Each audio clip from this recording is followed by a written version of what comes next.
Hello and welcome back to Take Refuge 3D in part 2 of our live stream. Um, we were making a spooky lantern the other day, and we're going to crack on with that. Now, if we um, go over to Blender, we'll see where we left off. And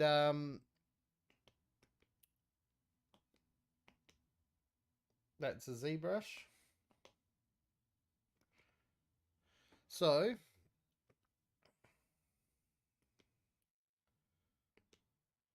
I've got some spooky lighting, and I've got myself on stream this time around as well.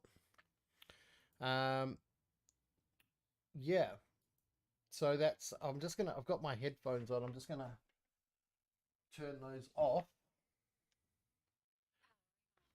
Okay. And you should be able to hear me. We got no viewers yet, but anybody that's joining, grab a coffee or a cup of tea, and we're just gonna carry on with what we were doing the other day. So where we left off the other day was here in Blender. Just going to get rid of some of these other softwares that are open. And we made this spooky lantern in ZBrush and Blender with these little ghosts on it, like a Victorian lantern. I was inspired by some of the plastic things you can buy at the supermarket. And I think what I want to do now is go back into ZBrush. And I want to go back into ZBrush and get my details in, and then I want to bake and texture it in Substance today. So we'll make sure that we've got ZBrush up, and we should have our lantern here. Now we need to go to our subtools and make them all visible.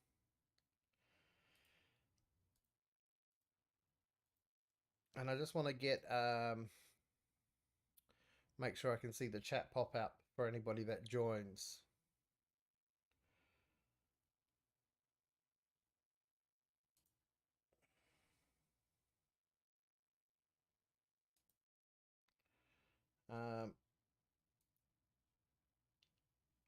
Okay, so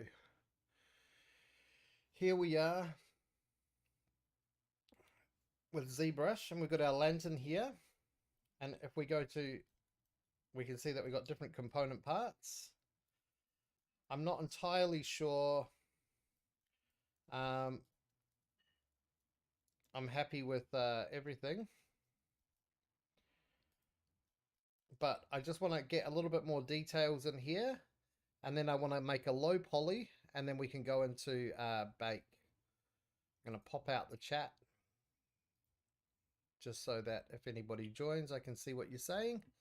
And I'll put my spectacles back on. Okay. Welcome, whoever you are. We're just cracking on with the stream where we ended off the other day, making this Halloween lantern. So I think I'll get my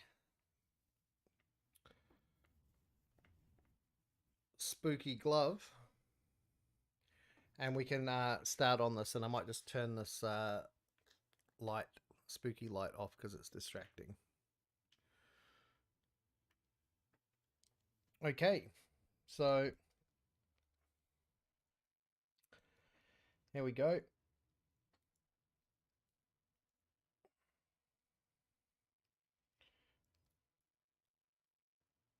I want to get the trim dynamic, and we're just gonna, without any symmetry, we're just gonna go and give this whole left to right. This might be a little bit boring,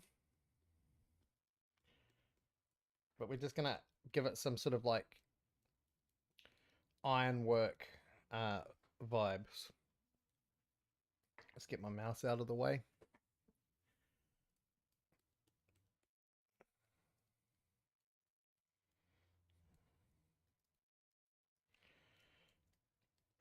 And I think we'll apply this all the way around.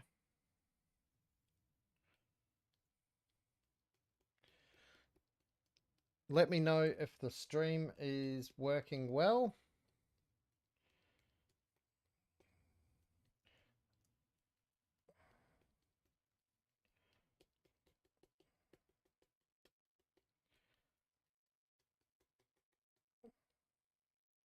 Maybe even the flatten brush might... No. Trim is definitely the one to go with in this case. Actually, we'll get our brushes up. Brushes, trim.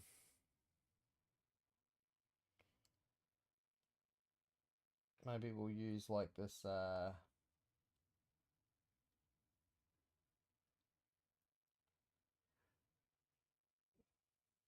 trim dynamic soft.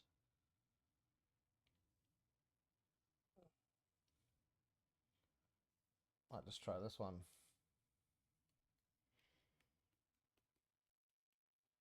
Oh yeah, that's a lot nicer for this. Let's make a thingo smaller.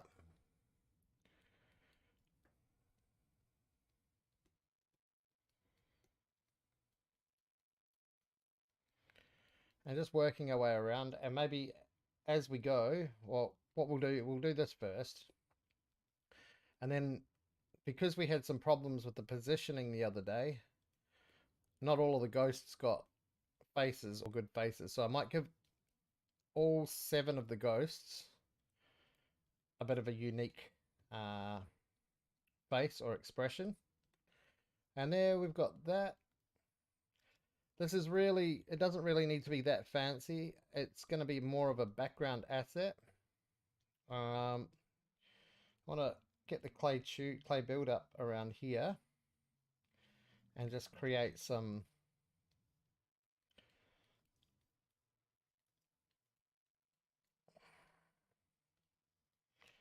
let's have a look.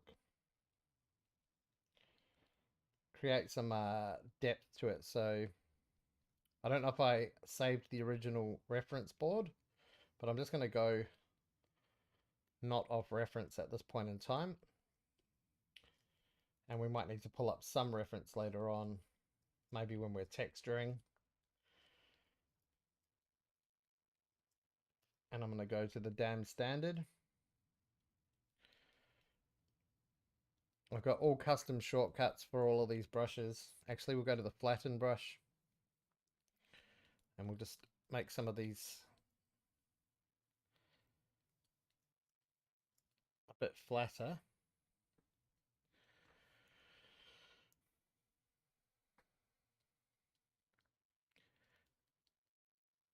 And we're just going to slowly work. I mean, no rush, just making a prop.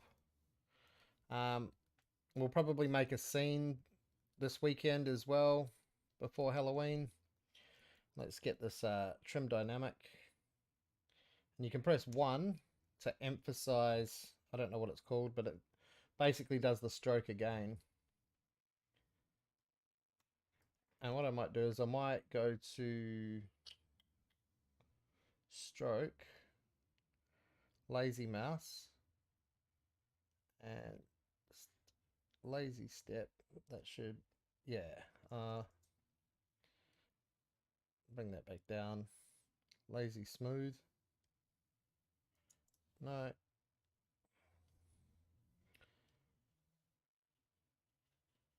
Lazy. Not feeling it. And if you can hear noises in the background, that's just people watching telly.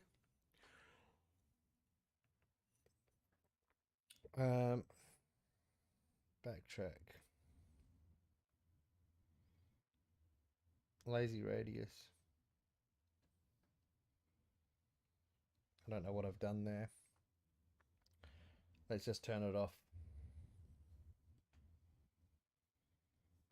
Okay.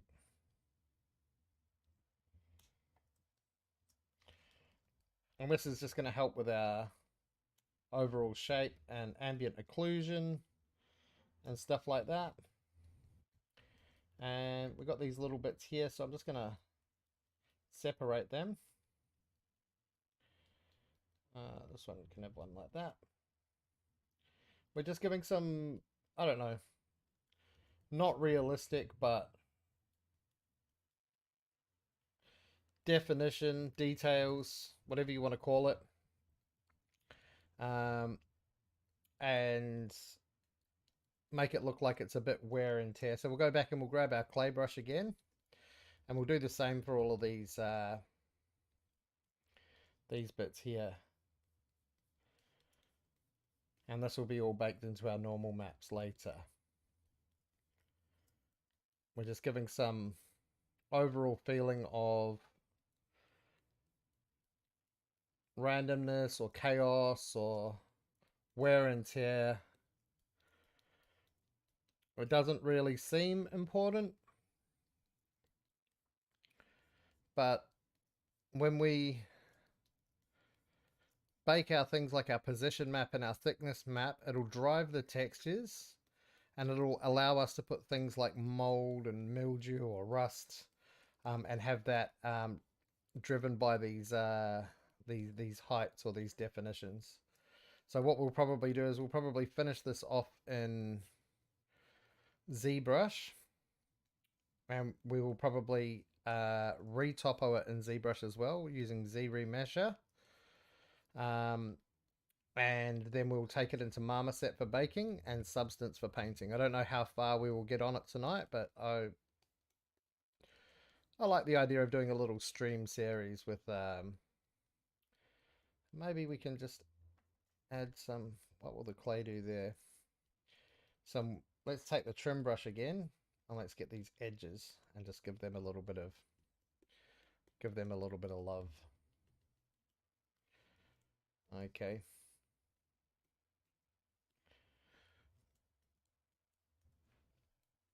And thank you for whoever's joined me and is still watching, because you're awesome.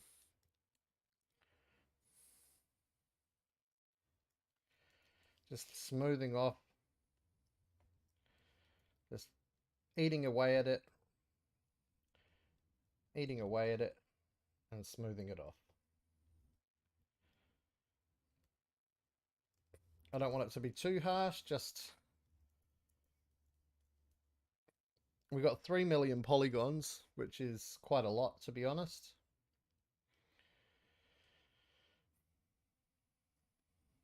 And yeah, don't start vaping if there's any young people watching. Okay, maybe even just very subtly grab the move brush and just give these a little bit of a... See, I don't know how Zero Mesh is going to handle this. Maybe even a bit bigger there. And just give these a little bit of a wonk. I don't want too much wonk. There's a lot to be said for just remaining subtle in this. Well, here's one we haven't done the clay on. So we'll...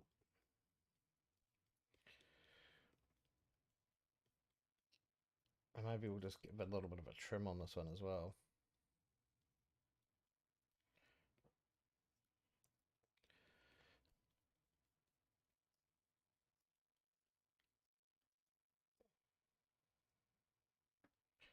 And these little welding points, I think... What did I do? A little bit of clay. And then we'll just... we'll just use the normal brush and make it really small.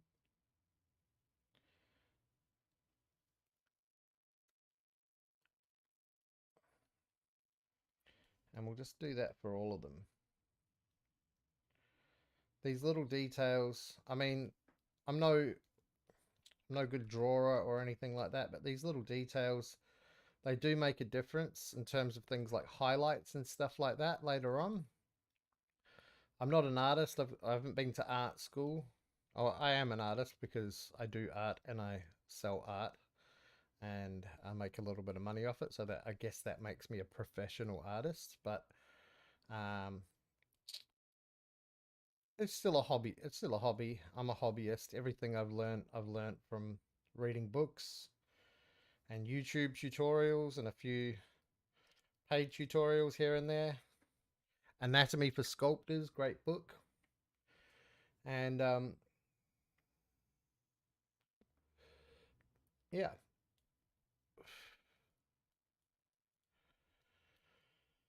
Um, so I think we'll add some clay to these top parts as well, because these top parts will be relatively visible. And I think, oh, it's quite, just real gentle strokes with your pen. So you're sculpting, you want to use a pen. It's the way to go. I've got a Huion. I won't be able to show you because my camera's on a tripod right now, but I've got a Huion 16-inch Pro tablets, 1080p from a couple of years ago. It's perfectly fine for sculpting. I would say that using it for drawing might be a little bit because it's a little bit low res. Like if you were a Photoshop person, but for sculpting, as you can see, I'm not even using the whole. I'm not even using the whole area. So how do I do that? Yeah. Anyway, I'm not even using the whole area, so it is what it is. Um, I mean, I could press tab and be a bit more. You get a bit more space out of it. That's what I like about Blender. You've got a lot more. I don't know. ZBrush has got a really fiddly interface, and it's so big with so many different options that I understand why they designed it the way they did because it's really easy to use with a pen. Um, but it does take some getting used to, and it's nothing like anything else. So you do have to take a bit of care learning how to use the interface. And then if you don't use it for a few weeks, it takes a little while to get like. I'm still a little bit lost after having not used it for a couple of months, to be honest, because I've been using plasticity so much that I've kind of forgot about ZBrush, and you lose your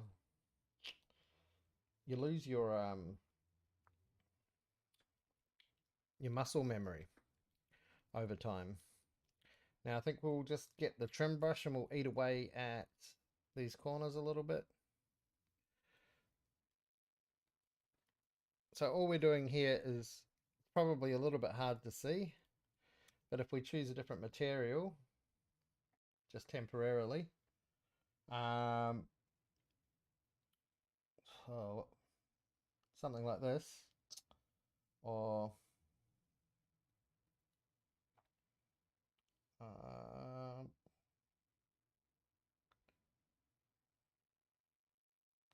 something like this, you can start to see we're getting all those imperfections and stuff, which will really help with highlights when we bake our low to high poly. So this will be our high poly, and yeah, that's kind of like this, quite nice and shiny. It's not going to look like that in the end though. So let's go back to our basic material, wherever and what was I doing? Trimming away up here. Oh, that's a bit much.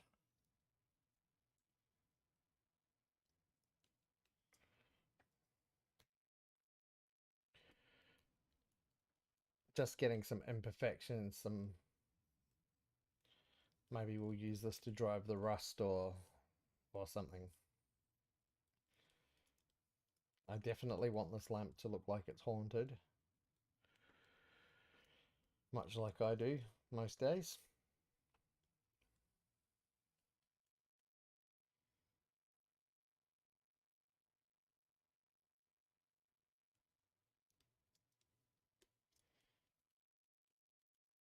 It's saying my stream is lower than the recommended bitrate. I don't know if that's good or bad.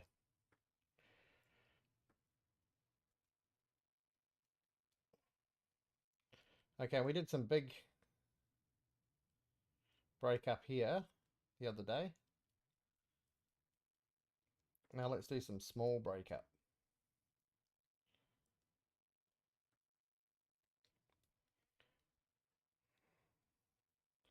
Just a little bit of... And then I think I want to smooth that out, to be honest, a little bit. Make it look like the artisan tried their very best to make it round, but they didn't have the tools. Okay.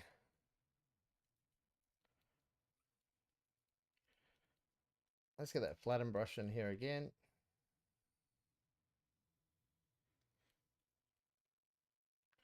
I want the bottom to feel a bit sturdy. Victorian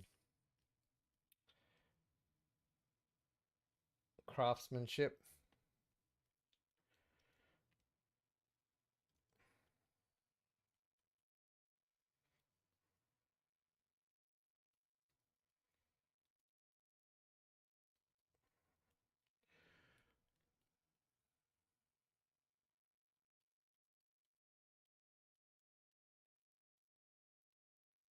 And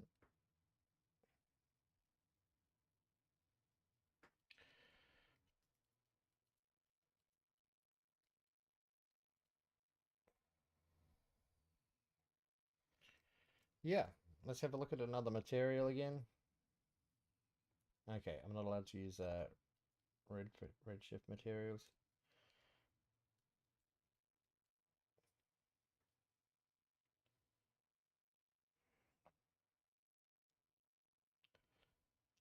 Yeah, this reflectance one gives us a really good idea of...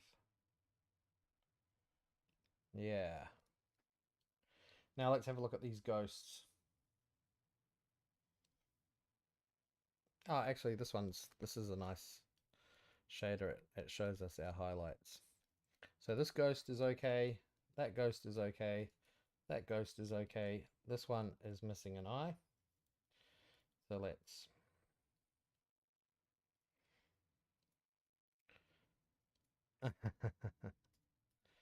And let's actually turn this guy on for this.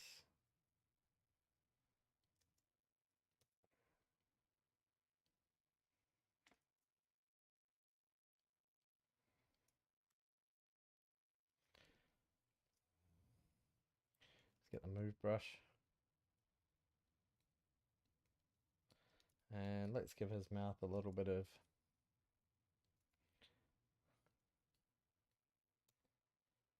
Oh. Don't want our poly count to go too high. So next guy. Oh, he's missing all of his face, so let's...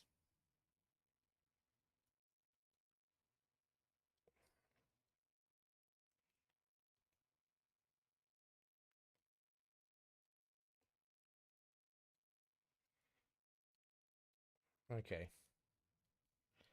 And this guy needs eyes.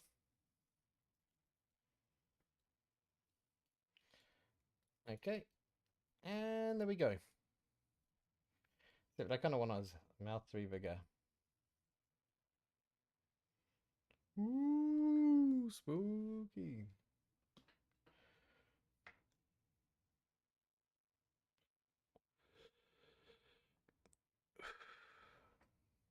Okay. So maybe let's just work on a bit of... Let's get that off. Just a bit of breakup up here.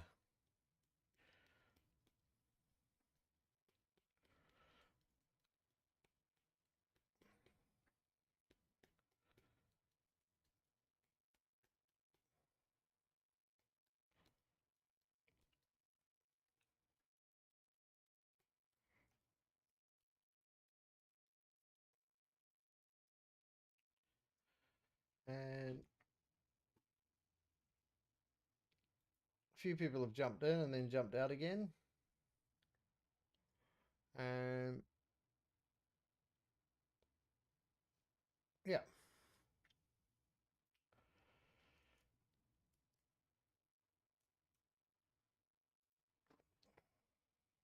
Okay.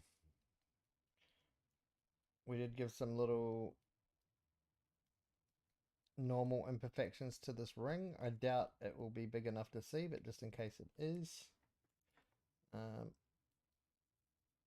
let's just do a little bit more on the front side.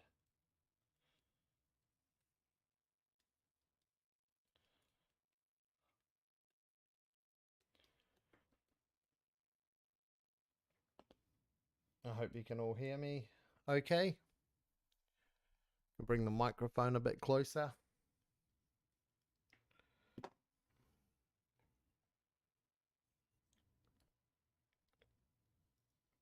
Alrighty.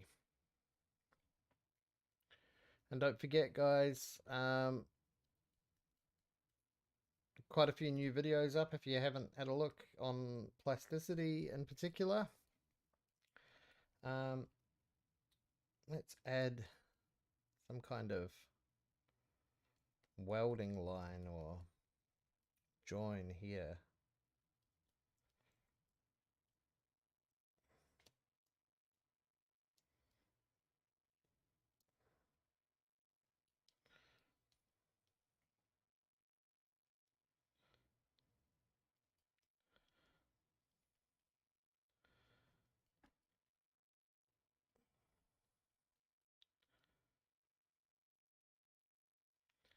And let's see where we can put other welds in.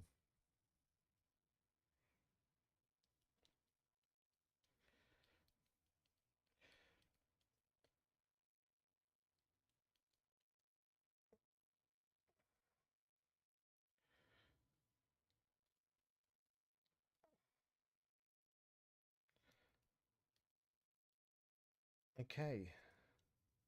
I want to smooth some of these off. Some of these are quite low res. I'm just going to save it quickly and then we'll dynamesh it and see what happens.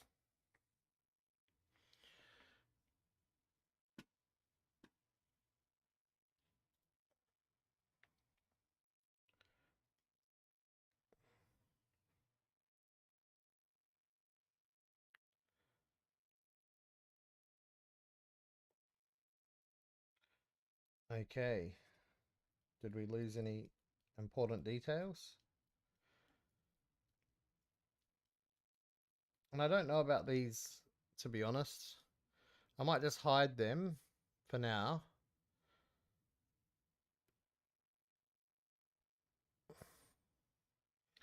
And we can get rid of the mask. And maybe I'll work on another idea in terms of actually let us go to what do you call it? Google.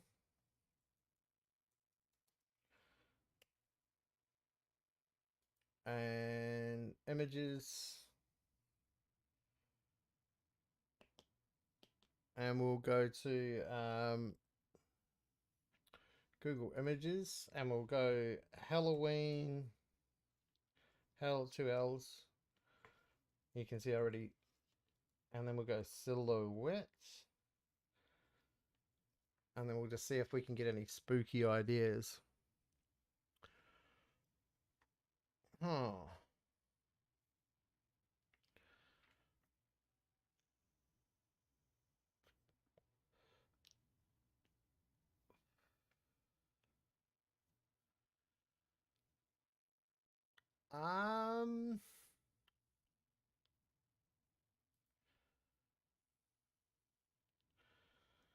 These are all kind of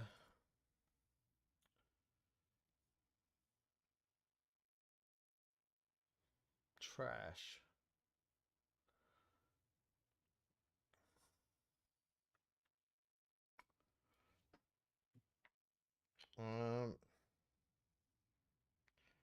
Maybe pagan silhouettes.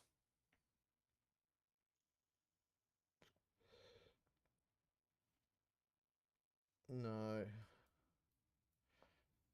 Tree silhouettes, because that's what I was working with.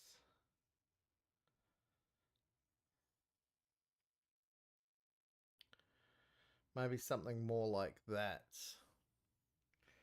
Okay, so um,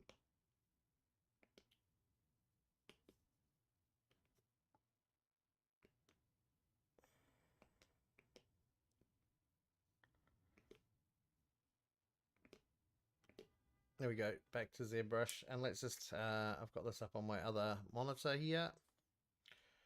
Let's get the mouse out of the way. Okay, I think I want to go back to this basic material. And is it masking the back as well? How do we find out? We'll turn these off.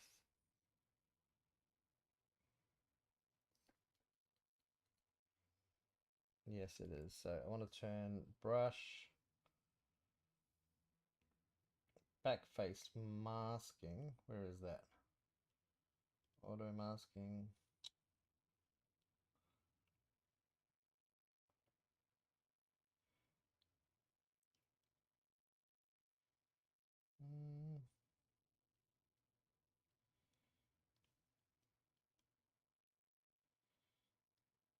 Is it under auto masking? Back face mask. So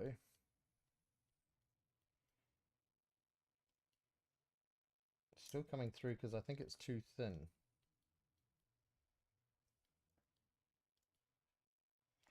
Hang on. Brush.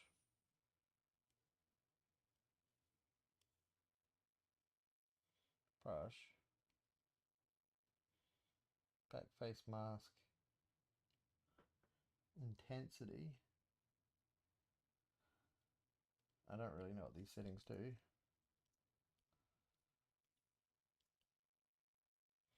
We're just going to have to live with it. So we'll just turn that back face masking off. Oh, it's because I'm on the wrong brush.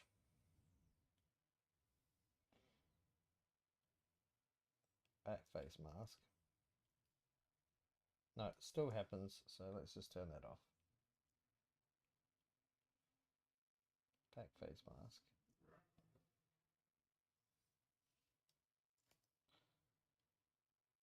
So it's turned off on that one. It's on that one now. And we got it working. Beauty. Okay. So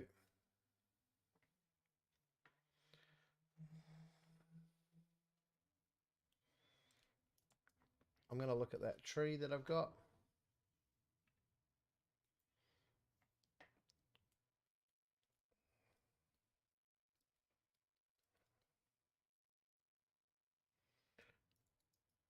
I'm going to start with a base like that. And we'll just get the basic shape.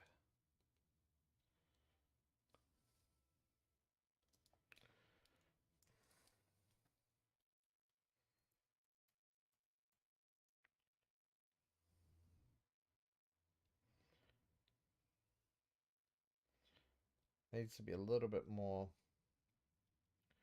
a little bit less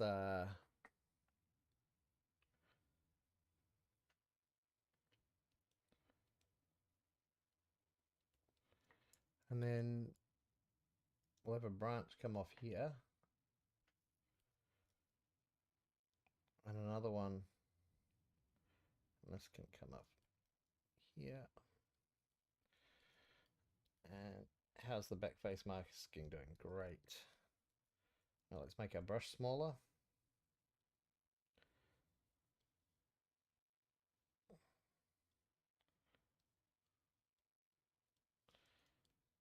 And we just want a few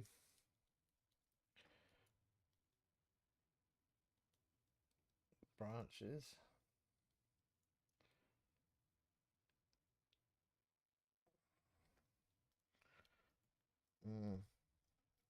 It's kind of looking spooky.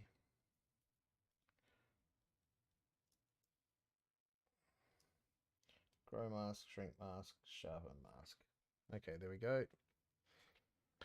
And if you like, we want a bit of a warble in the trunk. We want the trunk to be a bit fatter down here.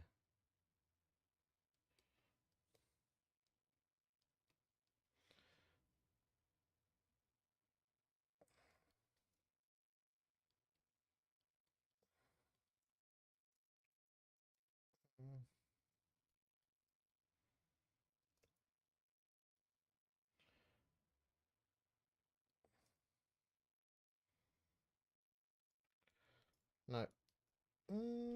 Kind of getting there. I think another branch going off to the side here. And then grow mask, shrink mask, sharpen mask.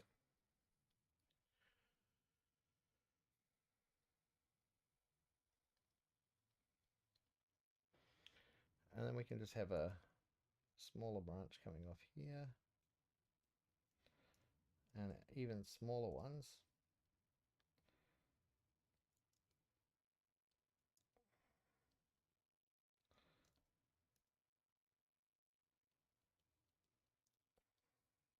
Grow mask, shrink mask, sharpen mask. That looks like a hand.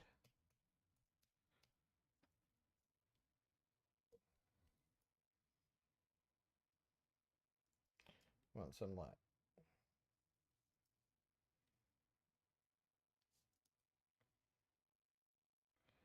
sort of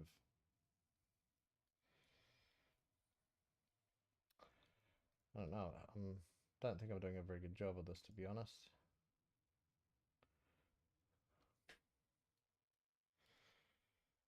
Well, it does kind of look like a tree, and it does kind of look like creepy hands making gang signs.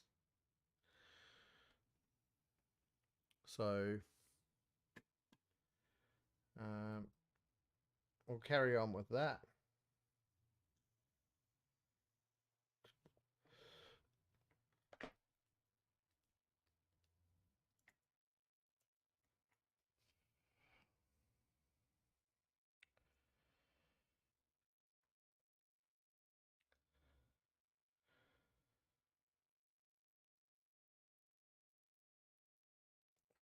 Grow mask, shrink mask, sharpen mask. And I think that looks a lot more spooky than the one that we had, which is this, which was extracted. Now, if I duplicate this and then just do panel loops,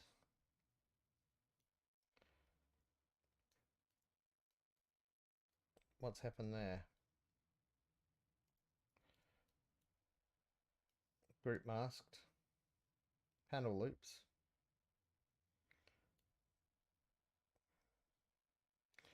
Actually,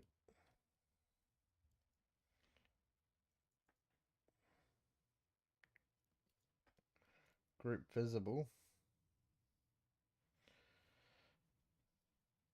and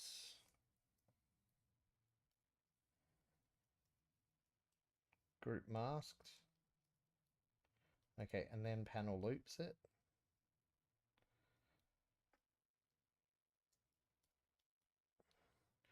Now we should have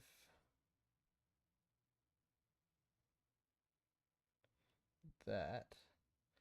Now we can delete hidden. No, hold on. We'll go back a step because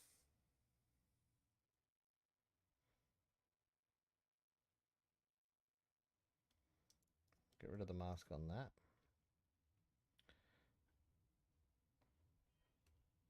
I've got the mask on there. We'll get rid of this little point here. And then I think I want to do some stars up here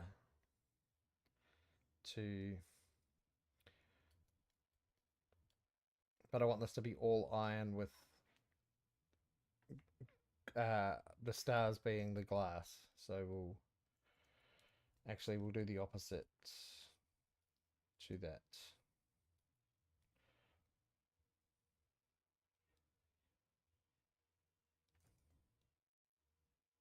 So that the light from it goes onto the roof or the walls or whatever. Grow mask, shrink mask, sharpen mask.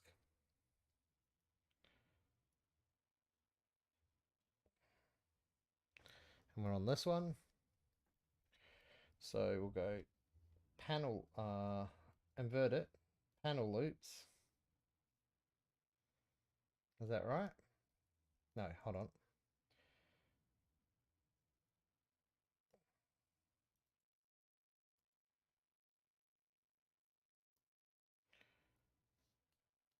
Oh, I did the opposite of what I wanted to do.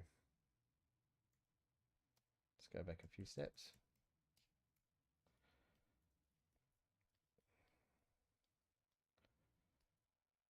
Oh no.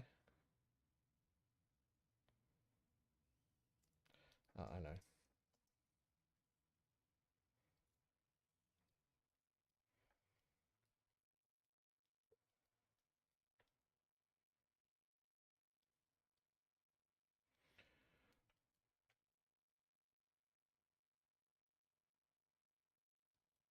Okay. Now we're getting somewhere. So the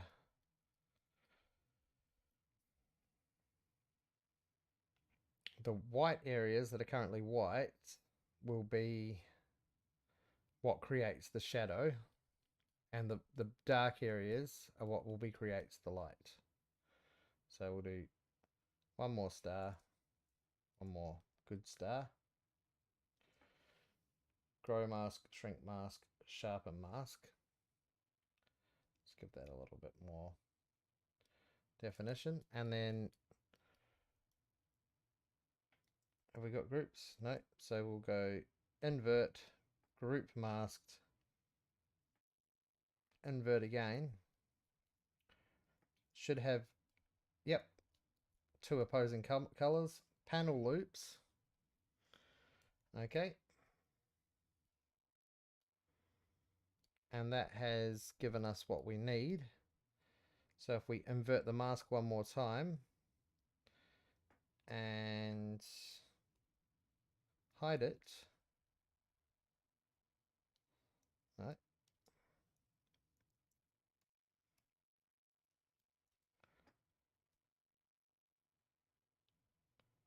I'm going to do the opposite of that. Hang on.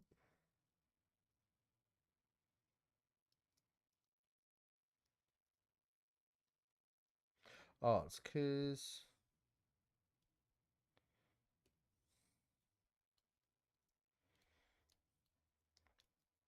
let's see what we're dealing with. So we want to delete the green stuff. And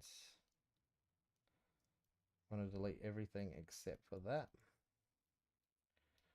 So we'll go delete hidden. And then if we turn this back on, and this, and this, we've got our slightly more spooky lamp. So now we want to maybe do a clay polish on these, or a Dynamash even. That's probably going to bring our poly count way to shit up.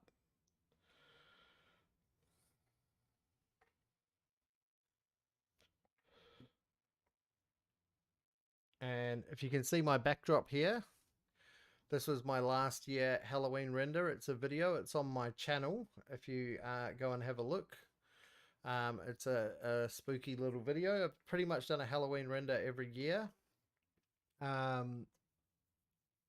Well, almost since I started doing 3D. So I think I like named it something stupid like lost footage or something like that. Oh, the dynameshing is taking ages, so um, hopefully ZBrush does not crash on us. I should have lowered the resolution. We'll just wait for this to remesh. And it looks like there's one person steadily in the stream. Who even are you?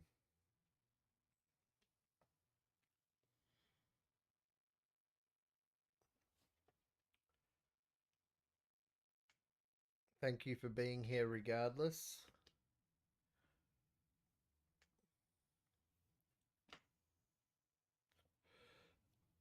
I wonder if I can press escape on this Dynamesh. Probably not.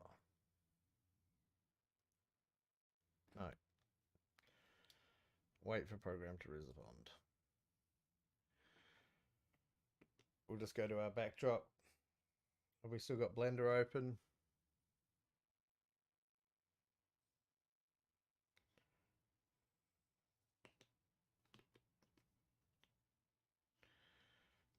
We can look at our Blender scene for a second. We just go into Eevee.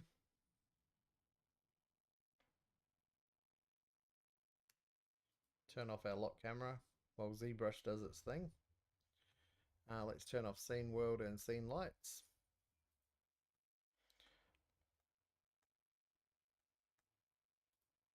And this is what we had before.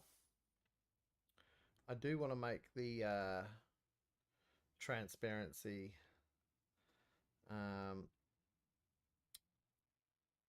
in Eevee work. So let's just turn our engine to Eevee.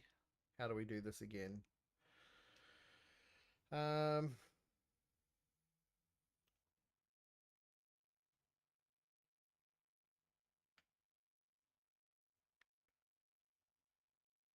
down to our material. Make sure that's on alpha blend. There we go. We got our see-through lamp. And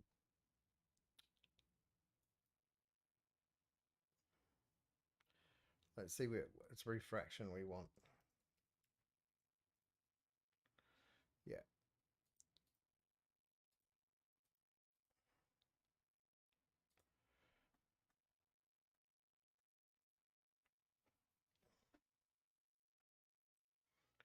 Okay, ZBrush is still messing around with its Dynamesh right now. I'll just go and change our lighting setup because it's starting to get dark here in Melbourne.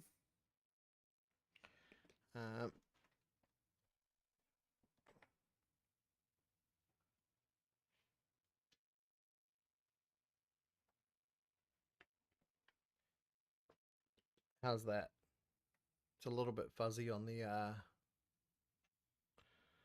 picture. So we got this.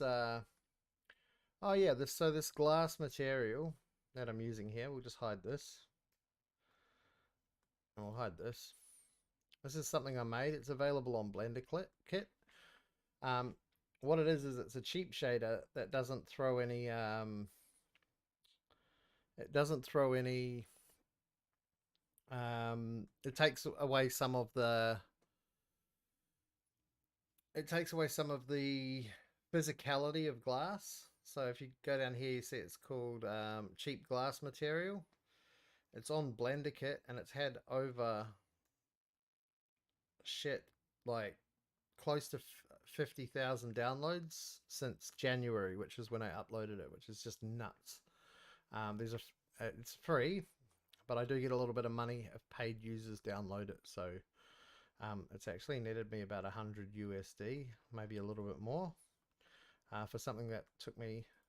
We'll go into our shader editor and we'll look inside here. So I've got these parameters: roughness, dirt scale, dirt distortion, and dirt roughness. And if we go in here, real simple setup, maybe took me half an hour to like sort of put it together.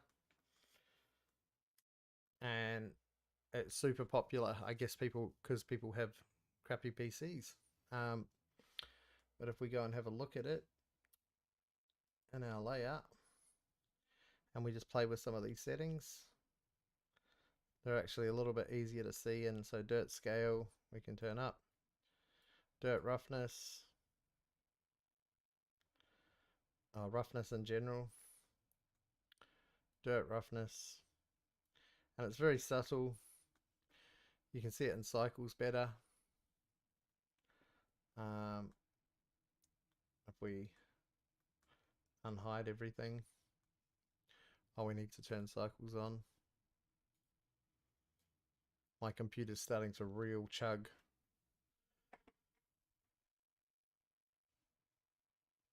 So we go down to our material, so dirt scale.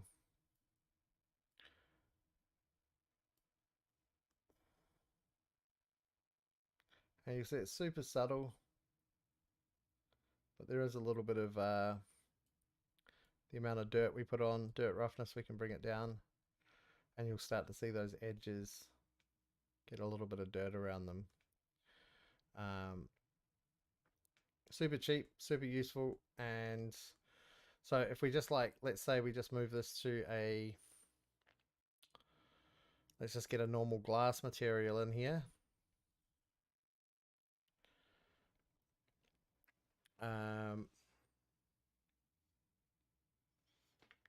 Actually, I think I should have a glass material. What's that? No, what we'll do, we'll just make a random new material, and we'll make it the glass principled. Hang on, glass, and we'll make it that have the, what was it called? Material 07.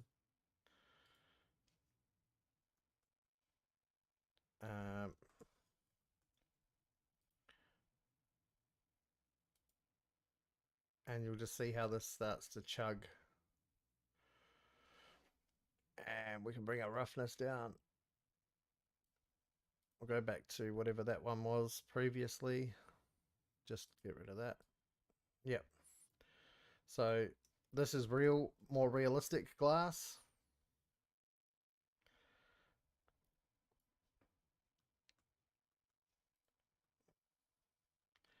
And it is way more realistic. However, if we go back to our cheap,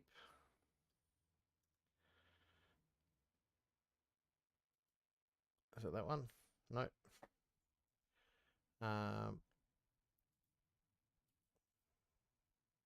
F group nodes, cheap glass here. It's just way more performant. Now ZBrush has done remeshing that, so we'll go back. We'll just turn rendered mode off in Blender, and we'll head back to ZBrush. Okay, and fuck knows what's happened here. I think we just want to undo that. What's happened here? Let's just turn everything off.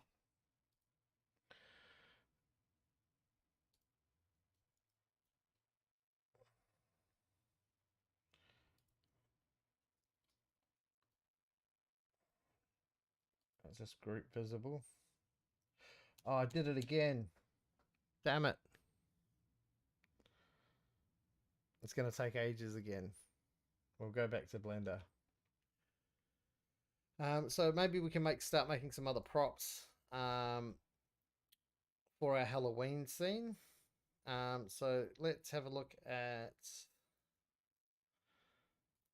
I don't know, Halloween party, 1970s. And table.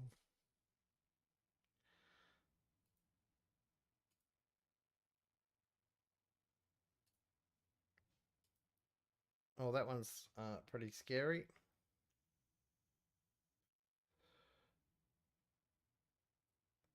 That's not what I'm looking for. Like maybe 1960s. And the garden. Yeah, something like this. But at night time. Um,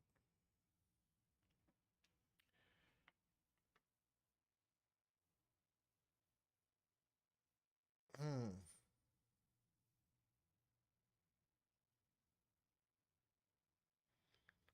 Well, let's make some chairs like this. Maybe we can go into plasticity.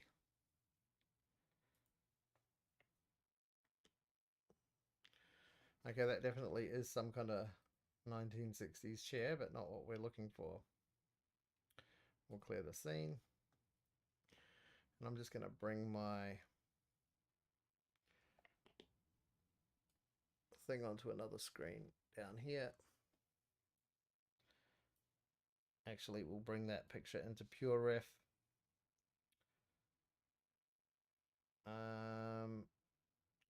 PureRef.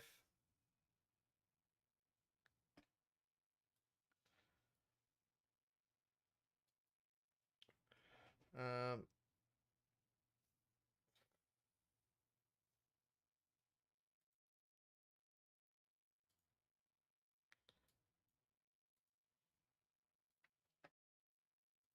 and we'll drag that into, where is my PureRef? There we go. And we'll bring that over here.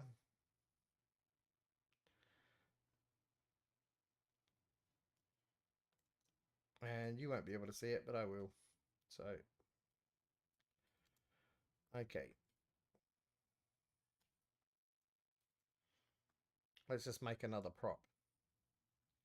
So, let's grab a, I want to change my settings, preferences, appearance.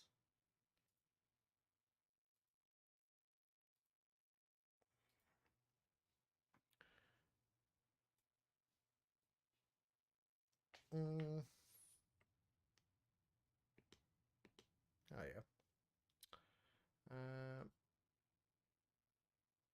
Maybe a lighter color than that. There we go. Okay. 7 into top view. We'll grab a line. We'll bring it across here. Mirror it. Join them. And the reason I make that line is because I want to make this curve here. So I'm just going to ever so, actually less than that.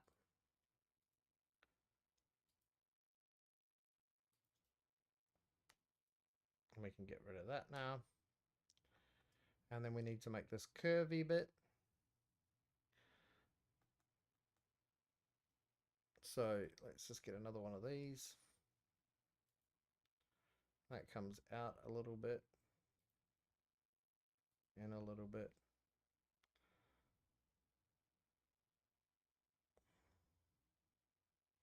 We'll be able to edit this later. And that's about it. We'll Alt X that. We'll join these two together, these three. We'll bevel these.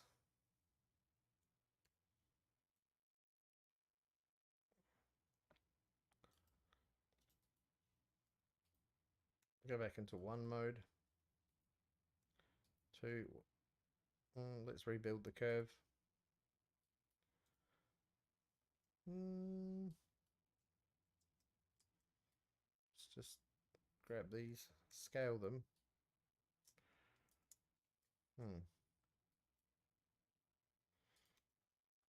Actually, I think that will do. We're not going to go too crazy on this.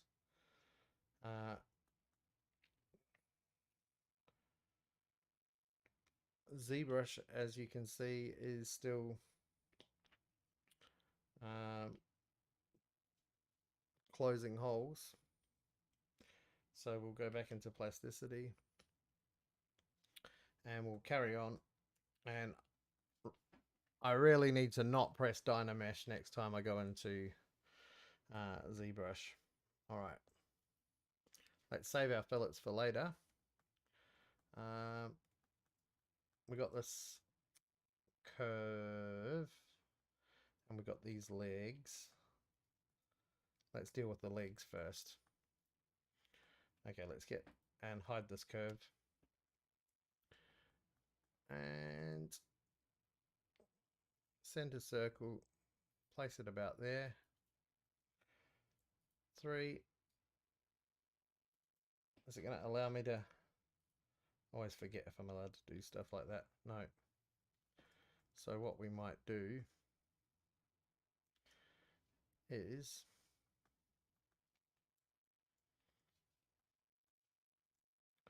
rotate the curve slightly, ever so slightly in that direction, ever so slightly in that direction, and see how this goes.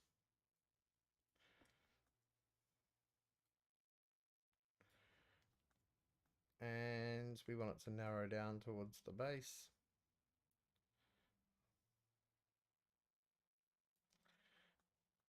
Let's add a loop cut. Oh.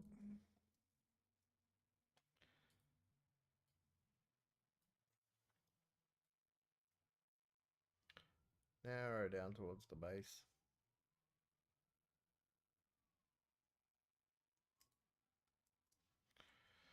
Okay.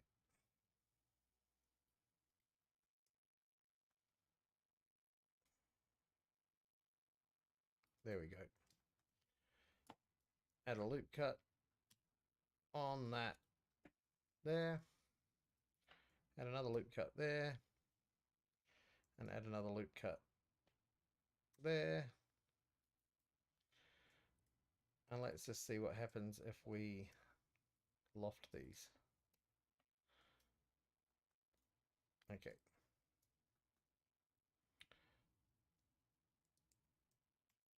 Let's take all of these, duplicate them, take these, get rid of them,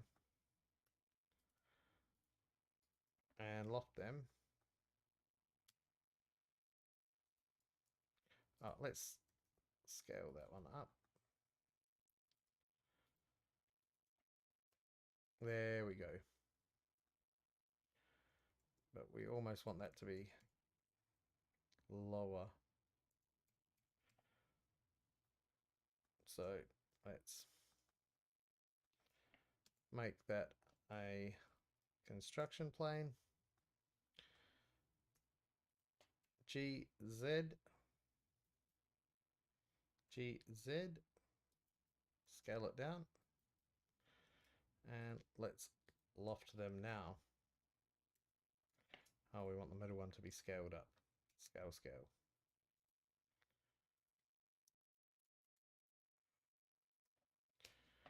Okay. Something semblance of that. Let's join these back together. Or union them. Alt F. J or QQ. Doesn't want a union. So which is the sheet? This one. Patch holes. Union the two solids. There we go. Now let's get rid of our curves. And we can mirror. Oh, let's get rid of our temporary construction plane. Mirror it on Y. Oh. Okay, let's make this our construction plane. And mirror that on Y and mirror it on X. Okay. And ZBrush has done its thing. We'll go back to that in a moment. We'll just work on this chair for now. And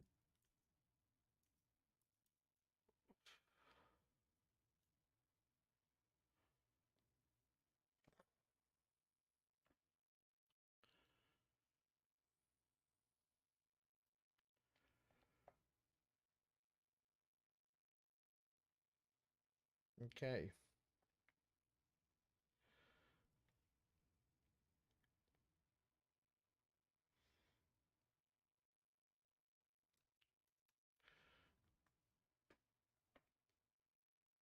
So we've got our reference here.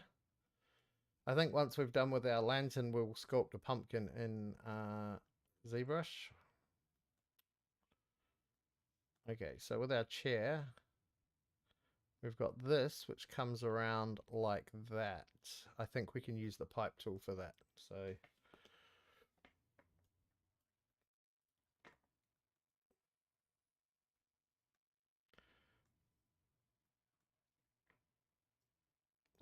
how many bars of these chairs got? 4 plus the outer ring. Okay, so I think we're going to use... So we're doing a little bit of surfacing here. We're going to use... Well, let's just make sure these are all flat. SZ0. SZ0. SZ0. SZ0. So they're all flat. And we can't see what the bottom of them look like, but that's okay. Okay, so how are we going to do this? So we've got a curve. Let's put a straight line across here. Just straight on the X. So we've got a curve of 4.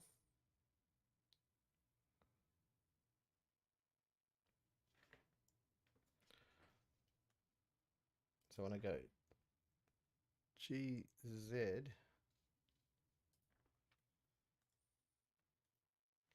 we'll just get this ready.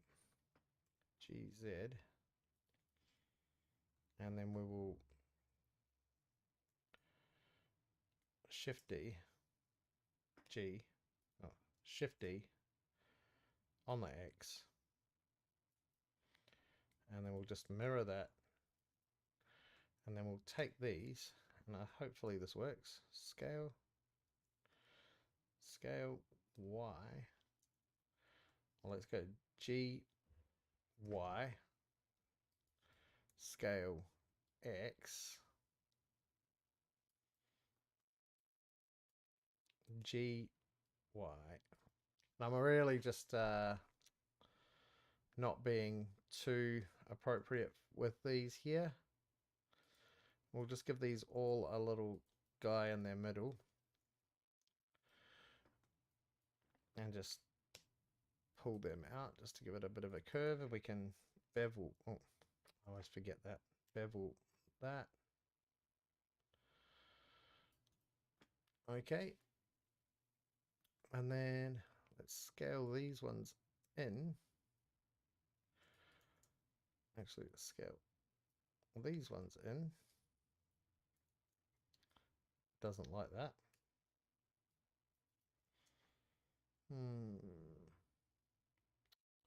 Okay, that should be fine. Now for the outer area, let's just scale this all up on the... There we go. And for that outer area, we're going to want to... I haven't really thought about this at all, so please excuse me.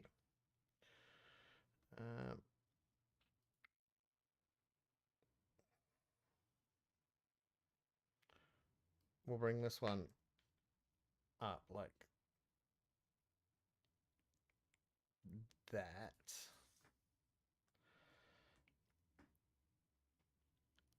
And then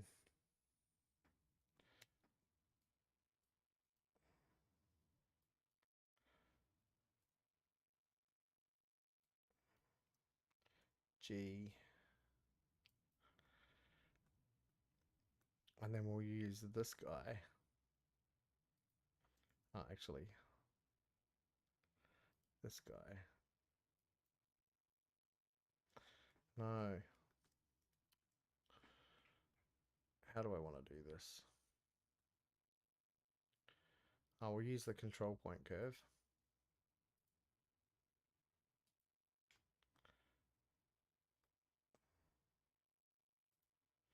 That's not what we want.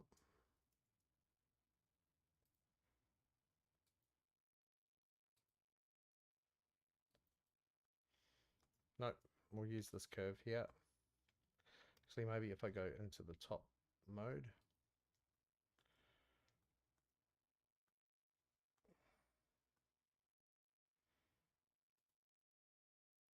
Okay. I'm just going to live with this for a second.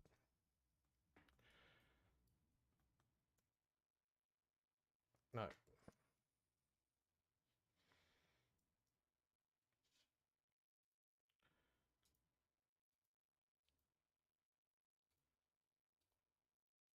Okay. And let's just GG control.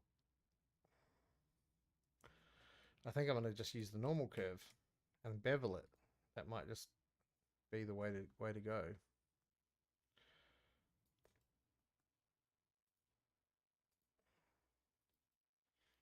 Okay, Alt E. That's a custom shortcut. And let's just GY that. Oh, let's just G grab that. GG. Oh, GG. I want it. My brain's not working. What about this? And then we can just subdivide the curve twice.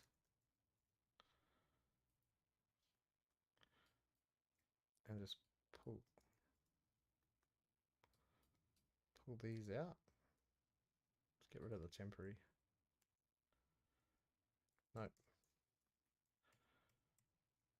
One more go. Okay, that should be connected. Alt E. Alt E. And I'm just going to go to the top mode and eyeball it. I don't really care. Now let's bevel those.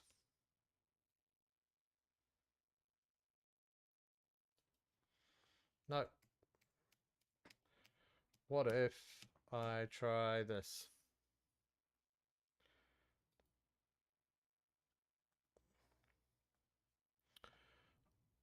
I need supports, that's what it is.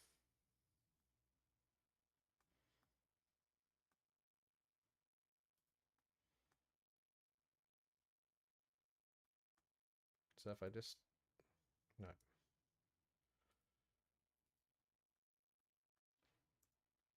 This is probably not the best way I could have done this.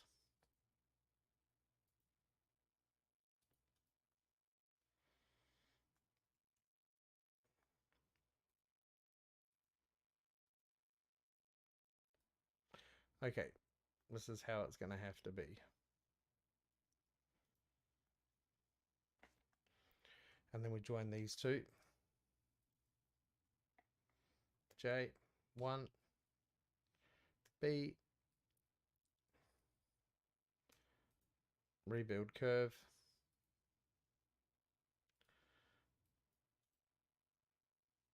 Rebuild curve. Accept 1, B. And it does not want to bevel that one.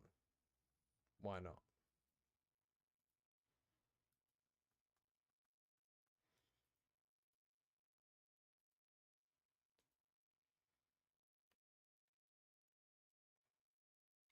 It's because it's on a funny angle, that's why.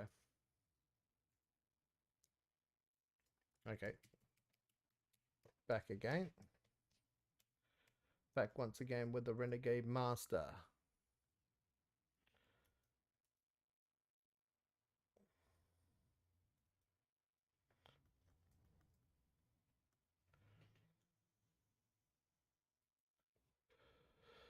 Okay.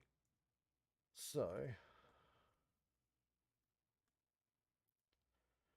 fuck it.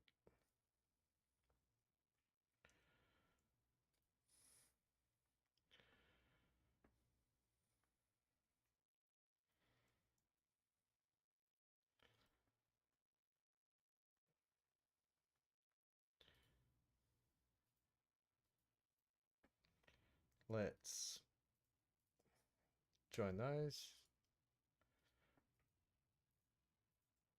Join those. They don't want to join.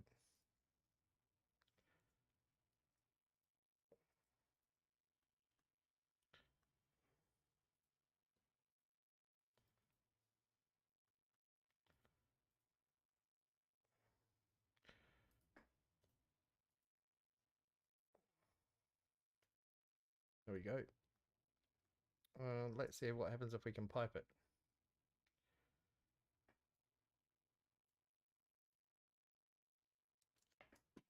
But can we join these now?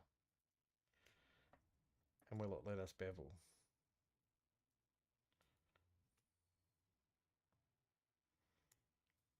It's not going to let us bevel, is it? No. Can we pipe the whole thing? Yep, that's okay. Fuck it.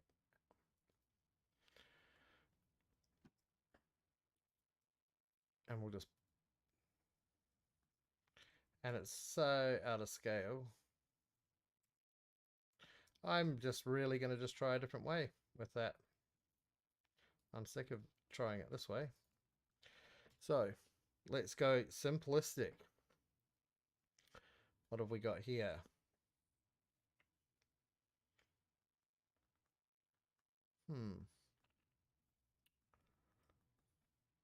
Maybe it'll just be better if I did it like this.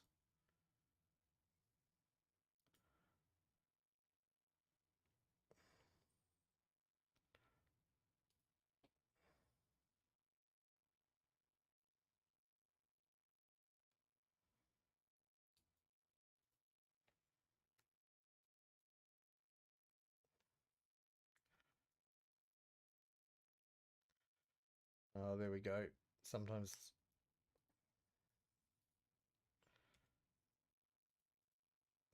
the easy way, or the way that you're not thinking about, is the way to go. Can we bevel that? Yes, we can. And then we've got it there. And what we want to do is bring these ones in. And same with these ones.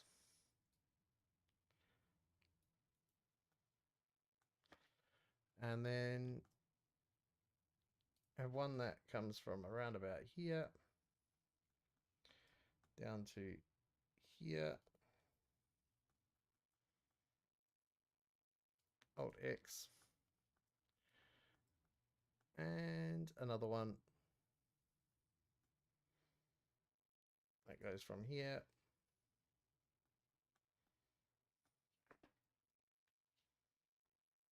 to here to there.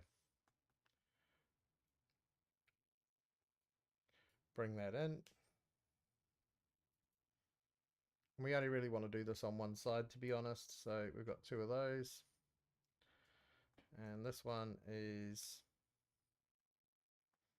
needing to be subdivided or rebuilt. And then we should be able to bring those out, but not that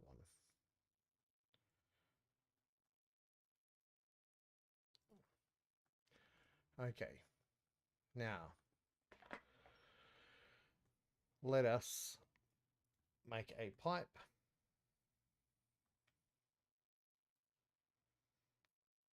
Change the size. Get it nice and fat.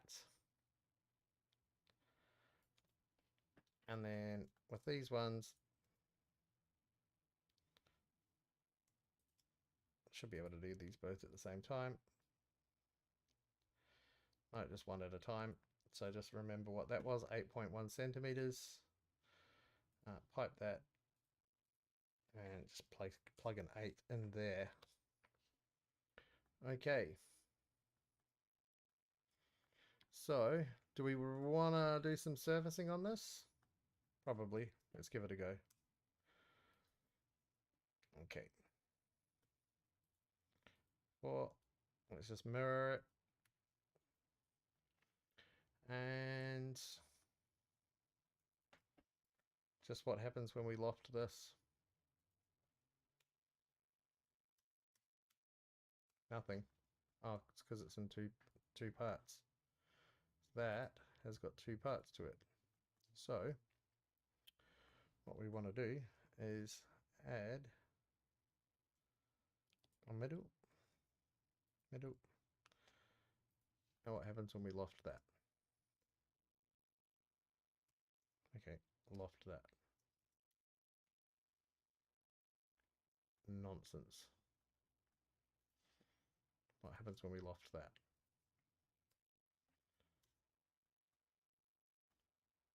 No, crap. We'll leave it for now because we've got a bit of other stuff to do. But we now have a chair, which we can bring into Blender to texture later. And mostly looks okay. Let's just get our fillets on here. Just join all these. QQ.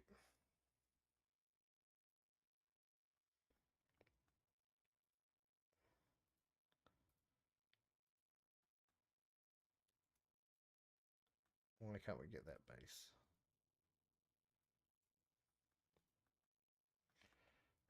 Let's just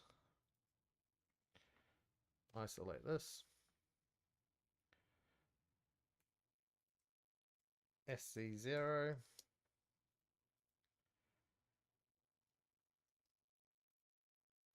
Bring these ones in. Maybe not that far.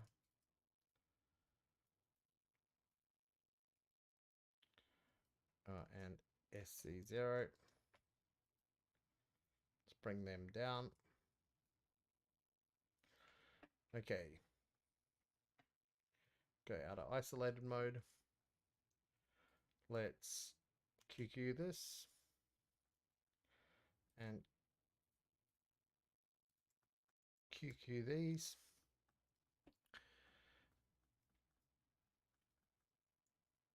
And let's add some fillets.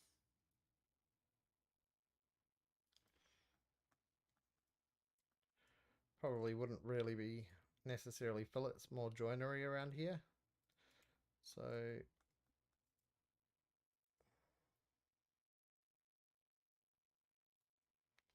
just give them some caudal fillets. And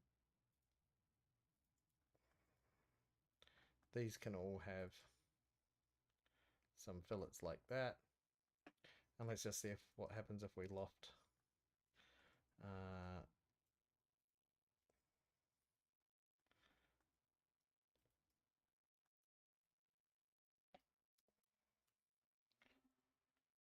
No, it's not going to like it, so we'll just leave it as it was. Okay, roughly that chair. If I was spending more time on it, I would try and get more of that flat shape. I cannot be bothered. It is a bit wonky around there. What happens if we fillet this? Bad stuff. So let's put some fillets around here if it will allow us to.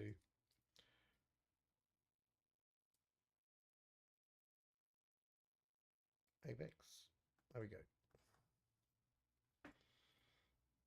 And let's just have a look at a surfacey highlight mode. I think that looks okay. Let's kill our curves. Just going to leave that where it is for now. And we'll go back to ZBrush. Okay, and we're going to press Control Z. And we're not going to Dynamesh that. What we might do, just save it.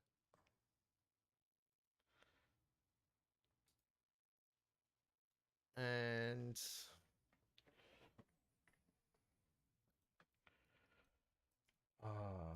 I deleted one layer of this that I didn't need to. What happens if I inflate it? Let's group visible. Smooth it. Clay polish. Oh, yep, there we go.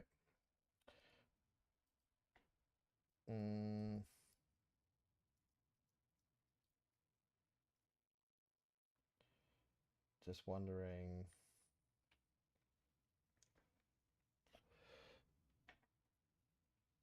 Just wondering. Auto groups.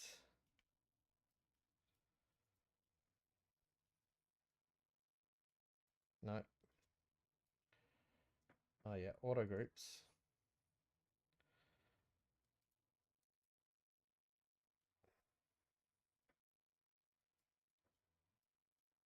And let's just start selecting. Oh, they've got no backs. What happens? I'm just going to save it and I'm going to press close holes. I've got a feeling it might do something similar. It might play up again. So we'll go back to plasticity and make some more props while ZBrush is figuring itself out.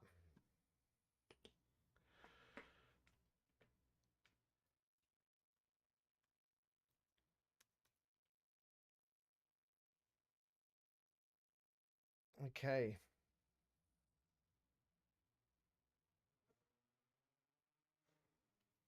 Can hear the racing cars, motorbikes in the background.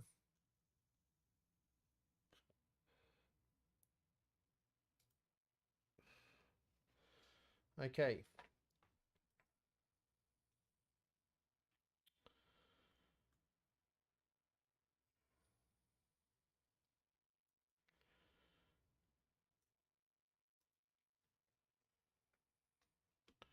Let's have a look here.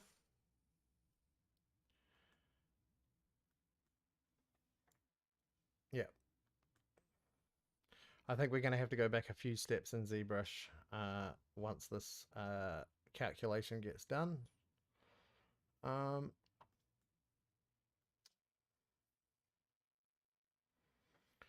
Let's go and have a look at our Halloween party stuff again and see if there's something else we can make in plasticity.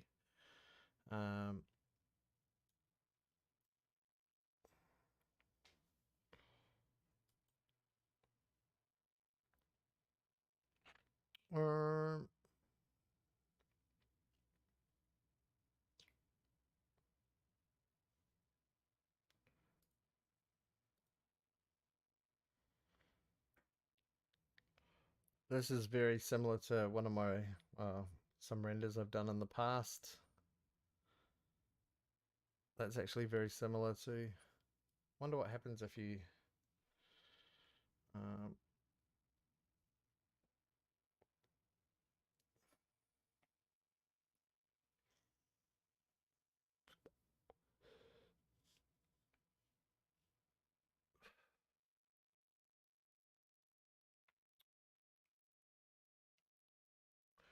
I know. 1960s drink lemonade set. Plastic.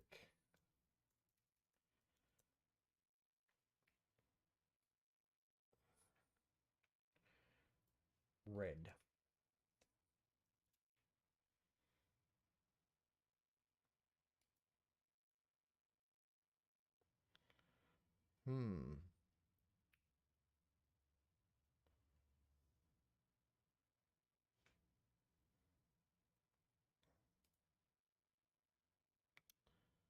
Just getting some ideas. Maybe I'll just drag that over there. ZBrush is still being crazy. Actually, I might just close it and reload it because I saved it.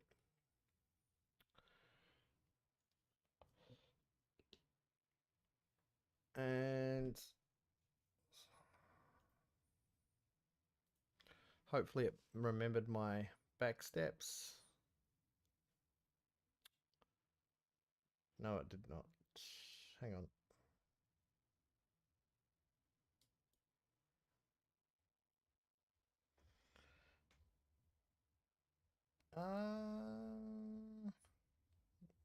Let's give it a go.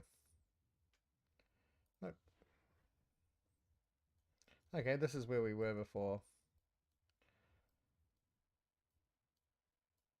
We got... Okay, we really want to get rid of that. So, subtool.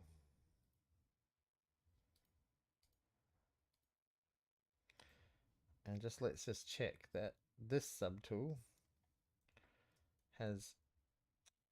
It doesn't have our nice paint. Oh, does it? Is that our nice painting? Group masked? No.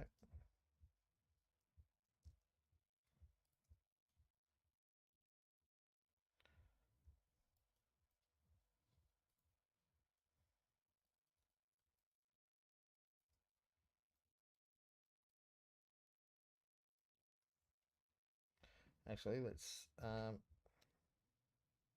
see if there's an...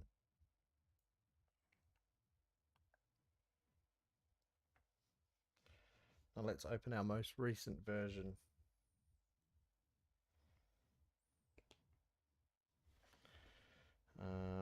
Let's get rid of that for a second. And see if our spooky light gets rid of some of that fuzz. No.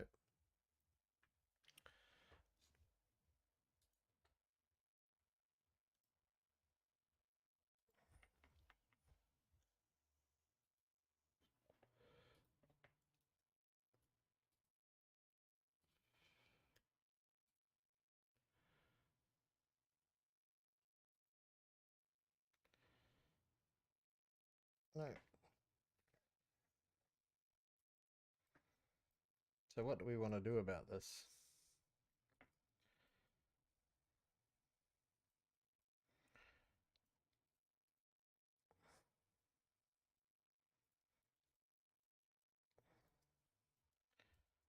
What do we want to do about this? Let's have a play around.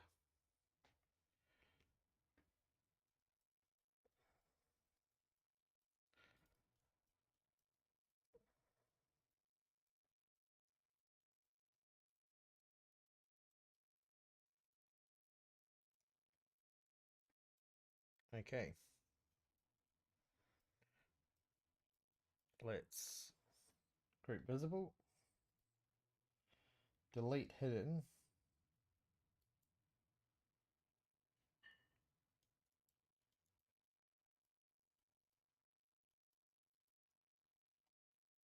delete hidden.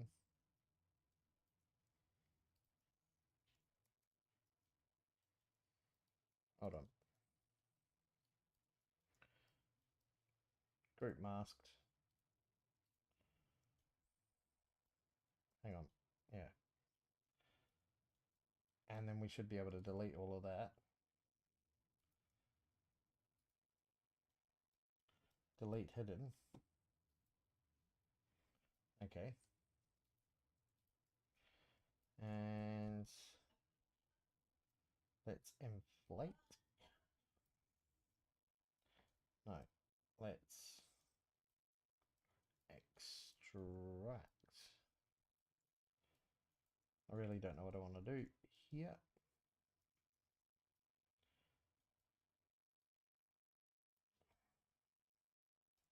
Because it's 2D. Let's mask it all.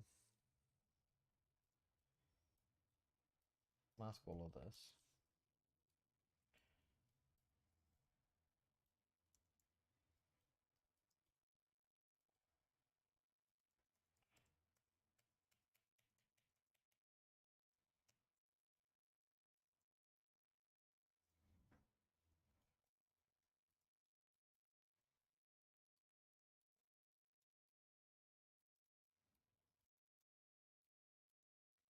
Okay.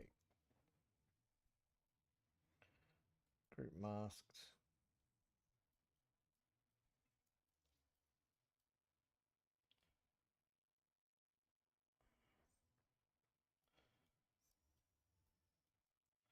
Let's just bring our Dynamesh resolution right down.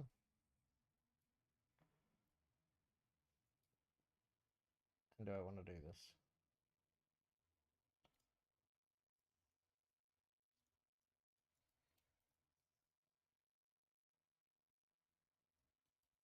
Oh, there we go. We got something. And then we can just Z-remesh it as the same.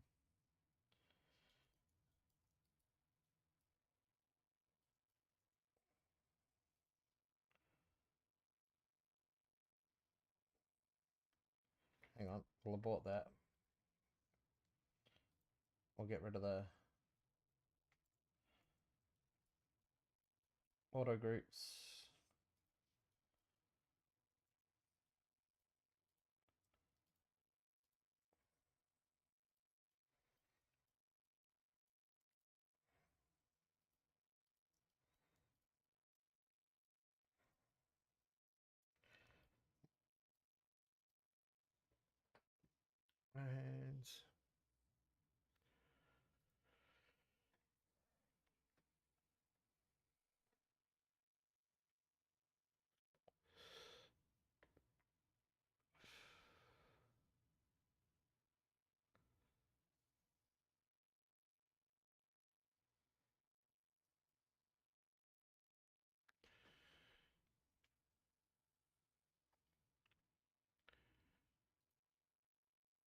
And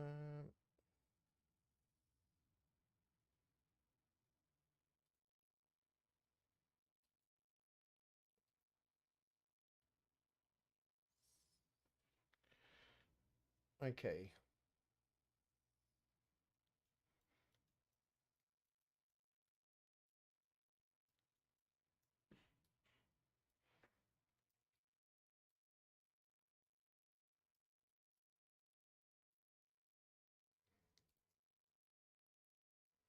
Group masked. Okay, there we go.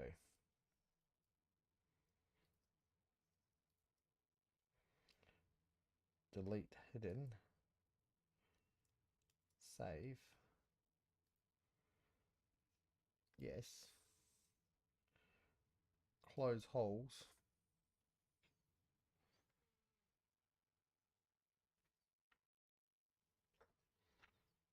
And that's not what I wanted either.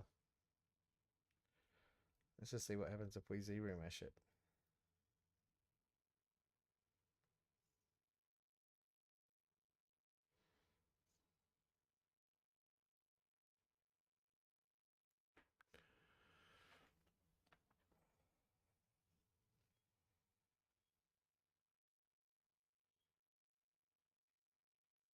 There we go.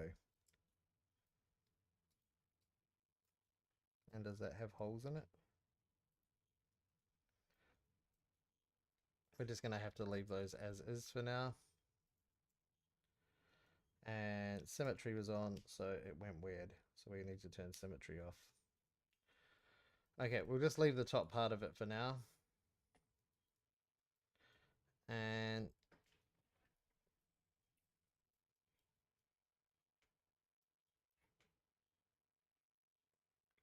auto groups. Okay. We'll get rid of these. I really want to...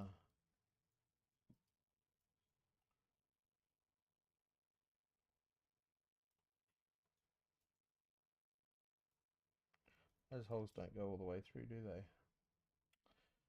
It's because we had the masks. So we really want to... I think we're going to just close holes and we'll leave that as is for now. Maybe we can do it through the materials later. Okay. So that was a little bit of a crazy one. And we will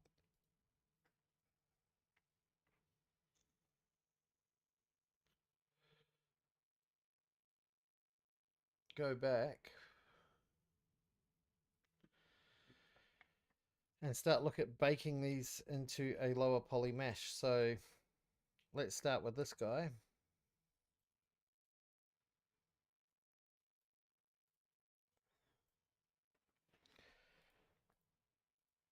And we want to duplicate this guy.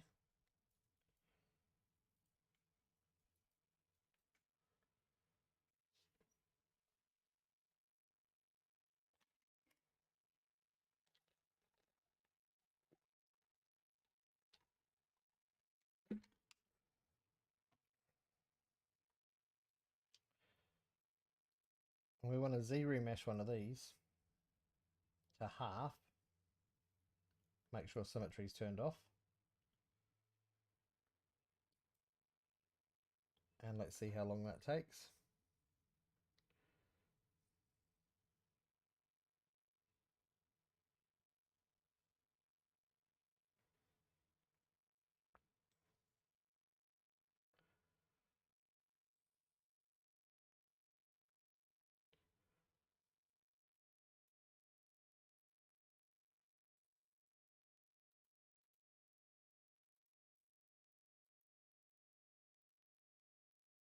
Little while.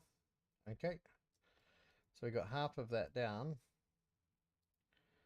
And we want to keep this one open and that one on, and we just want to reproject the details. So we'll go, where is it?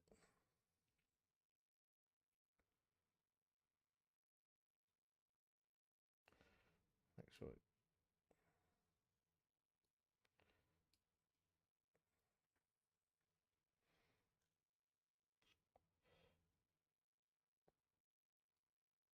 Project here. Project all. And that's reprojected it. So we should have a lower poly version for that top one now. Yeah, and then we want to the 179,000 polygons. So we want to do that again. And we want to project that one more time. We want to dynamesh that first. Sorry, Z remesh it.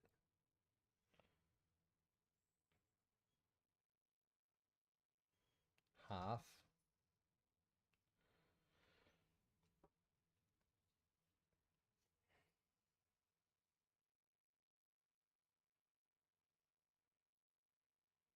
Hang on, what happened there? One of them was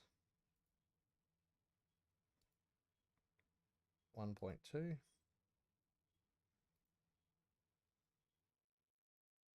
That's 179. So we want to zero mesh this to half.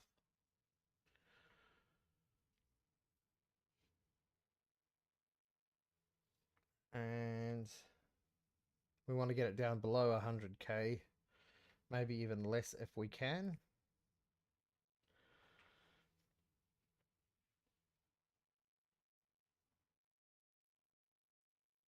Just give it its time to do its thing. It'll get faster and faster with each iteration.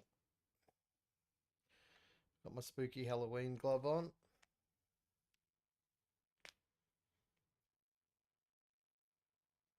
Okay, so then we want to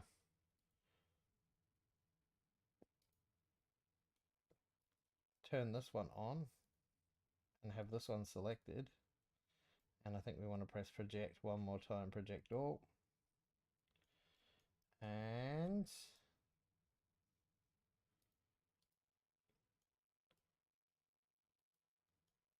$125,000. We're getting there. Let's Z remesh it again. This should be a lot quicker.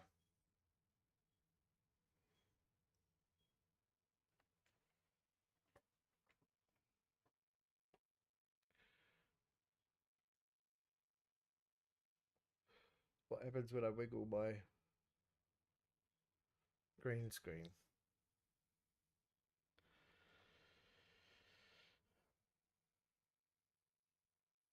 We'll let it do its thing. And we're getting our low poly. There we go. Down to 99. Let's just do it one more time, but let's just see in our geometry settings. what Z Remesher has to say. We'll turn adaptive off. We'll just give it one go.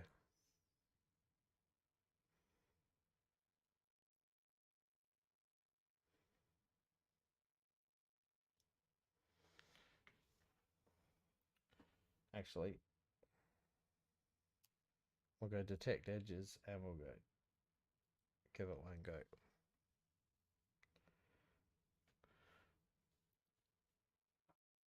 Ideally, want to get this low, much lower, and then decimate it. But we want to maintain the overall shape. So we'll give this its opportunity to do its thing. And remeshing complete. Okay. So let's go back up here. Turn this one on. Select this one. Have this one selected. This one turned on. This one selected, but with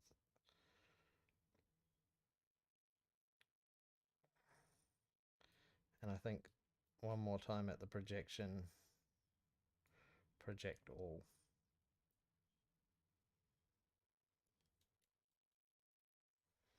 Okay, and then let's turn that other one off. Okay, I think our low poly at 51K is fine. And then we want to use Z plugin decimation master. And we want to get it down to about 20%. So we'll go pre-process current. And that's done. And we'll go to Z plugin decimation and we'll go decimate current. And then if we look at that, we have quite a low poly mesh there. Quite a low poly mesh indeed. Okay.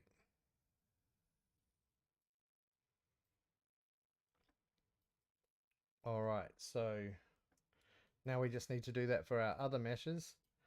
And I love how they've all got different faces.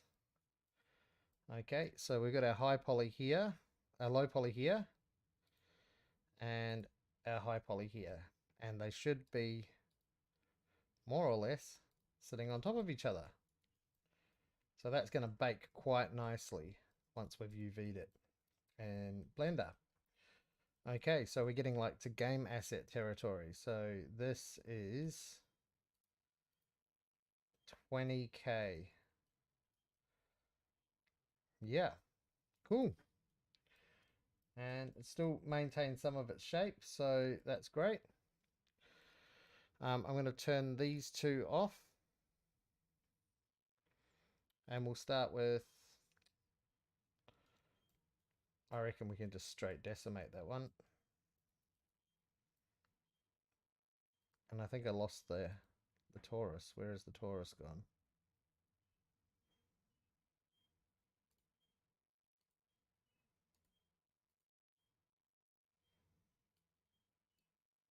How do I keep, oh, there's the torus. It's in the high poly.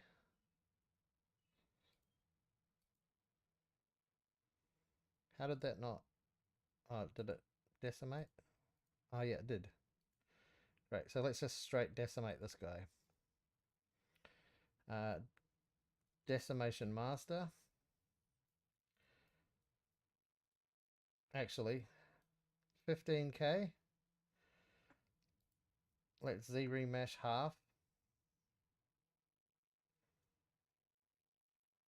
Do we want to duplicate? Let's do one round of this before we decimate. So duplicate.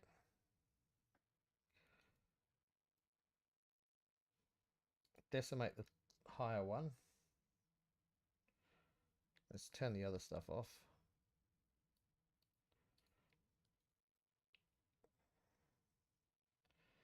Z remesh it.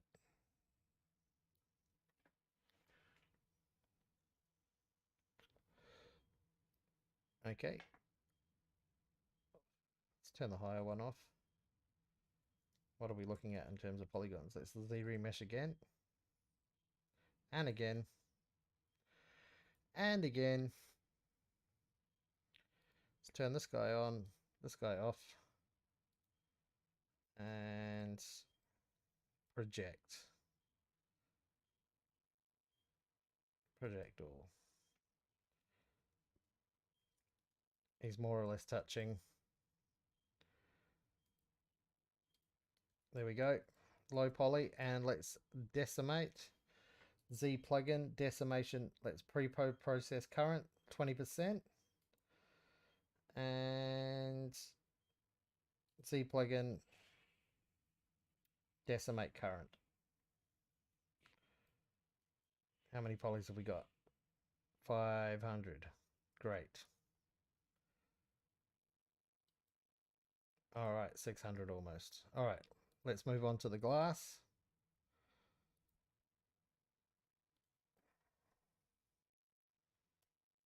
Okay, let's get rid of our... Why did I do that? It's okay. It's done. Auto groups.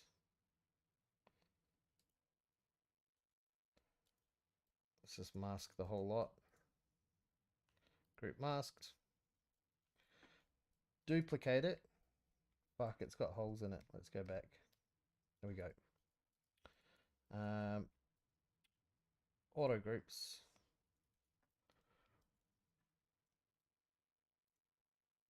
Group masked.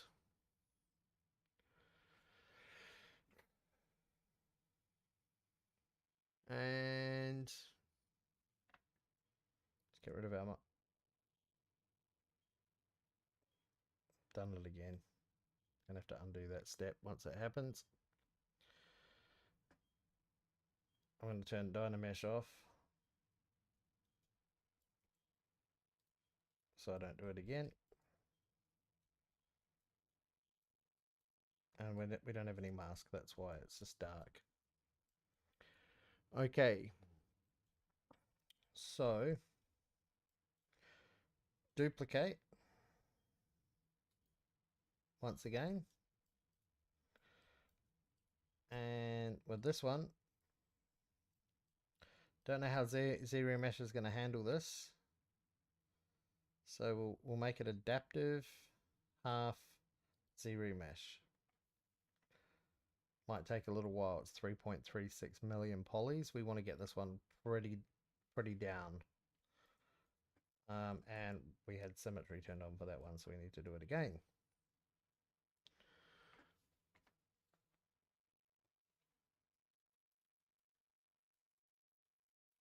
Okay. We want to use this one. Have that one turned off. See remesh.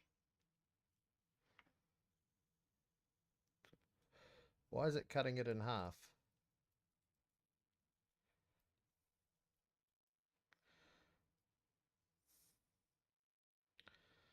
This might be a straight to decimate stitcho. Turn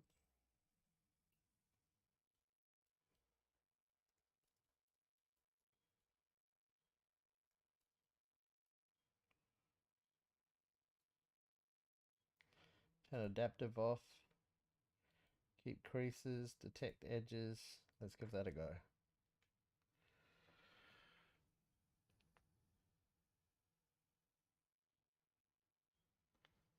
And see what happens.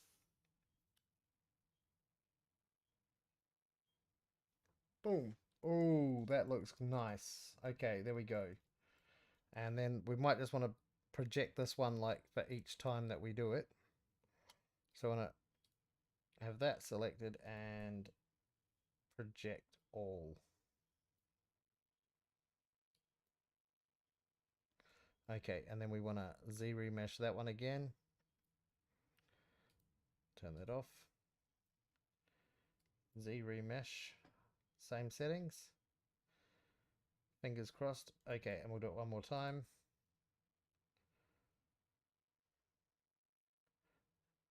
what are we down to? 42k,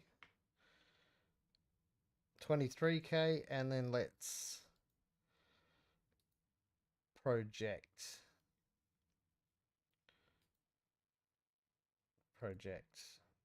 twice. Okay. Yeah, I feel like that's hitting it. Now I think we'll keep having a go at this. So let's Z remesh again. 12k, 6k. Let's go back one step. Let's just reproject from there.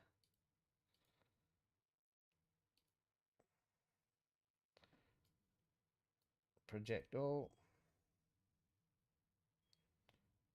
Hang on.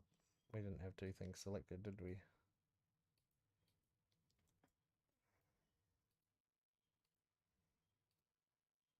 Where is it gone? Oh. F and turn that one on, and we will project all. Turn that one off.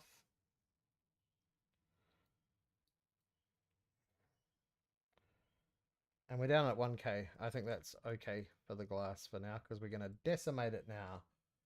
So we'll go to Z plugin, decimation, pre-process current. It's just done in seconds. And Z plugin, decimate current. Boom. There we go. We've got nice thick glass.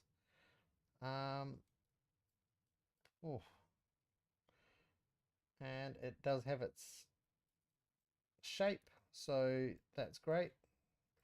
What I would have liked to do is, like, old glass used to sort of, like, it's a liquid. Glass is not actually a solid. It's a liquid that's slowly dripping down. And if you look at old windows, you get this drip drop, drip drop, drip drop, and the bottom of the window's fatter than the bottom of the window is fatter than the top of the window, because the glass has slowly been dripping down as a liquid. I'm not sure all of that detail came out though. So let's just maybe not decimate that quite as much. Z plugin, we'll just go 50%. Pre-process current. And Z plugin, decimate current. And we're losing a little bit of polygons here. I wonder what happens if we just project that one more time and then turn that back off. I think I can live with that. All right. It's a bit higher poly than what we had, but we can maybe like decimate it further later on. And for our final, so we've done the glass. This is going to be a little bit more tricky. So we want to keep groups. Let's go down to Z remesher. Where are we? Geometry. Why is it snapping like that? Same, adapt, keep groups. Just going to save it just in case this one goes sideways. Thanks whoever's just joined now. Welcome.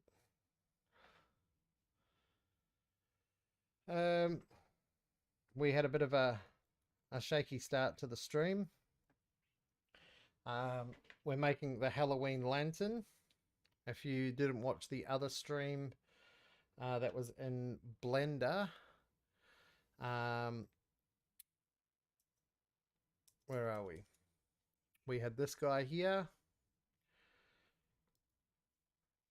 and we just kind of like visualized it the other day, and now we're in ZBrush, just sort of building our low poly from the high poly. We've done a little bit of extra work on it. and we'll see how that goes. Okay, so back in ZBrush, I'm just going to turn that off in Blender, and okay, so we do have some. Let's just make it the same for now and see what happens. Oh, we forgot to duplicate it. Okay, so we need to, I'm going to delete this one because we're not using this. Delete. Okay. And this one is the top part.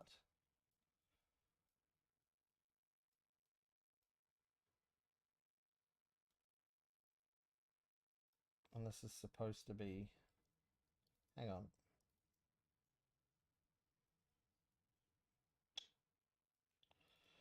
I will deal with those later.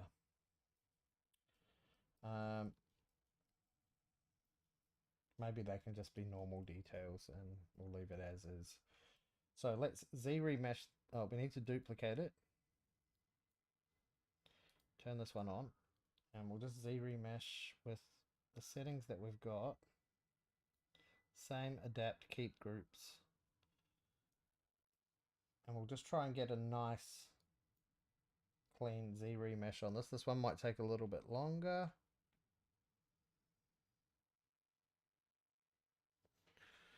We'll see how it goes.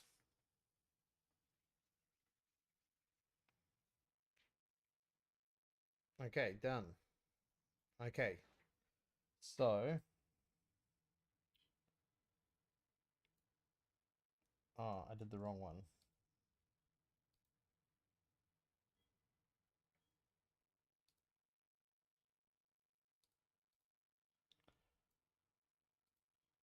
So we'll select this one and Z remesh it and see what happens and see if we can reproject the details because there are some funky little bits over here and whatnot.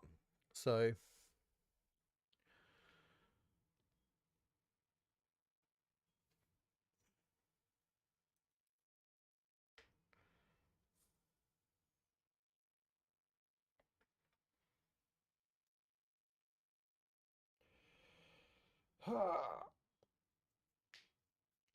okay, that's done. Okay, and did we get rid of our funny details? We did. Okay, so in that case, we'll turn this one on and hold that and let's project and see what happens. Nice. So if we turn that back off, we should have got our shape back. And we're at 329. So now we're going to go to like halve it and halve it and halve it. So, but we're probably just going to have to go one by one and project it each time.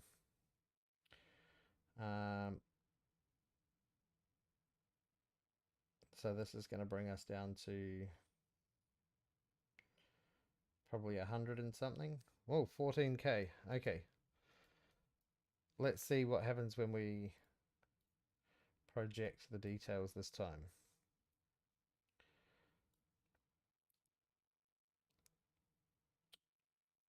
Ooh,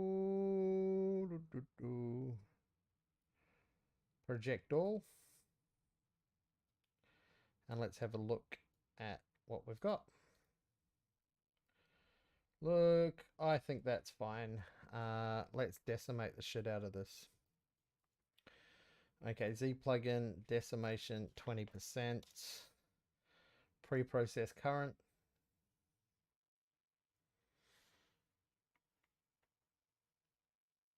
Done. Z plugin, decimate current. And we're down to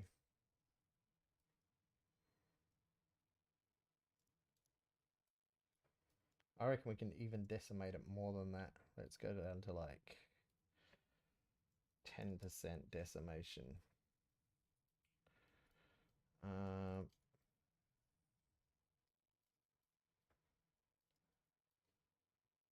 Z plugin, pre-process current.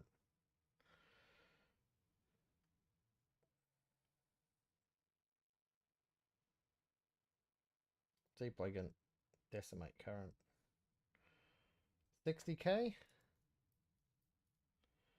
Has it maintained our details? Kinda.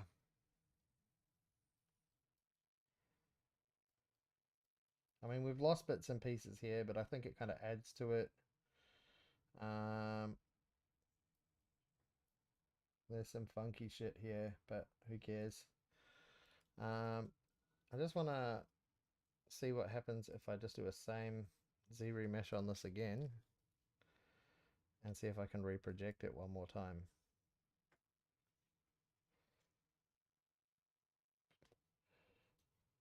And then select that.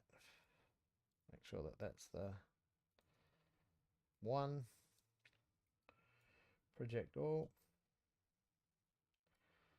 And turn this guy off.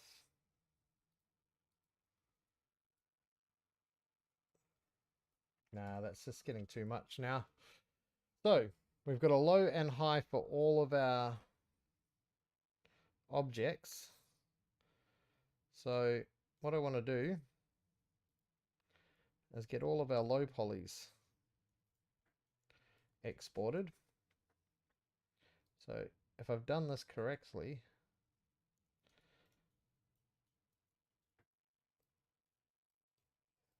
that should be a low poly as well. It should be one by one.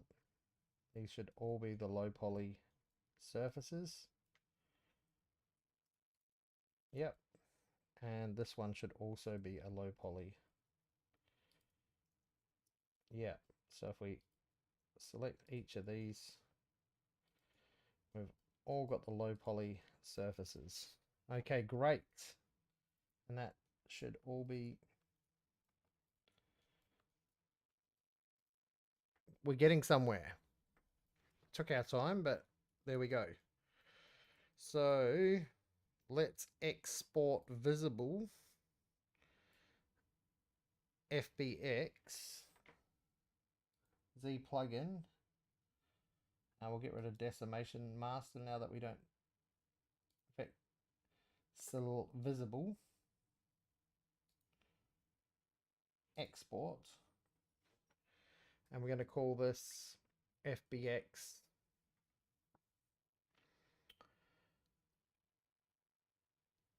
we're going to call it lantern underscore LOW lowercase.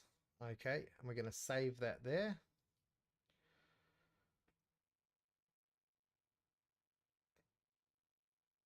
Okay, file exported. Now we want to invert our selection. Just make sure we've got everything there. Okay, and we're going to turn this one off, turn that one on, turn this one off, turn that one on, turn this one off, turn that one on, turn this one off, turn that one on. Now we should, if we just select our high poly, we should only have the high poly selections, which is true. Okay, and just make sure of this and this. Yes, all of our high polys there. And I Z-remeshed that at some point, so that's okay. That's not a major detail. So moving along from here, I think I just want to smooth out some of these stars. I was planning on keeping these as I'll just find my pen. I was planning on keeping some of these as is that high? Holes in the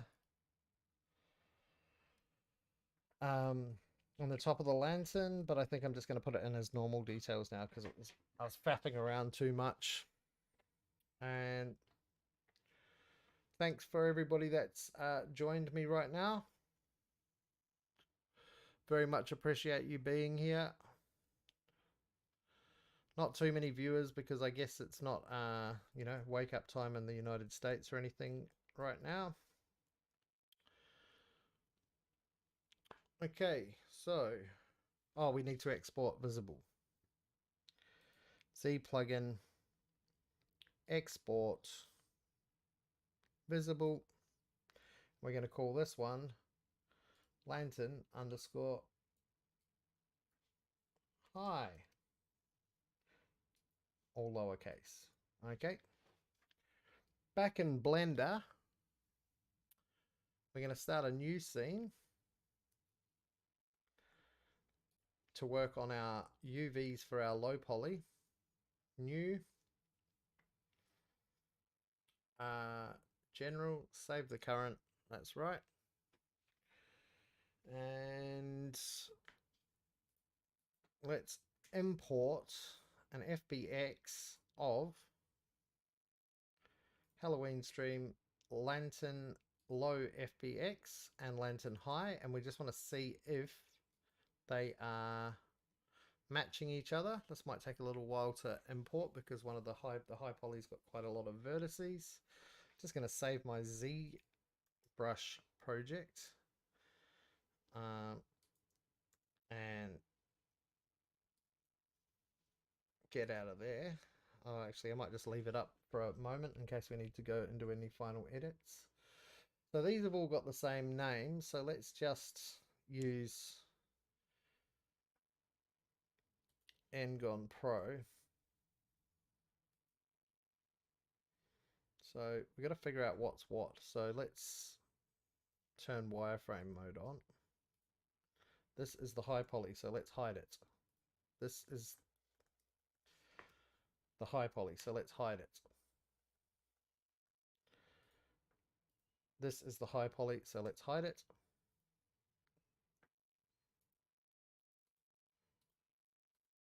This is the high poly, so let's hide it. 1, 2, 3, 4.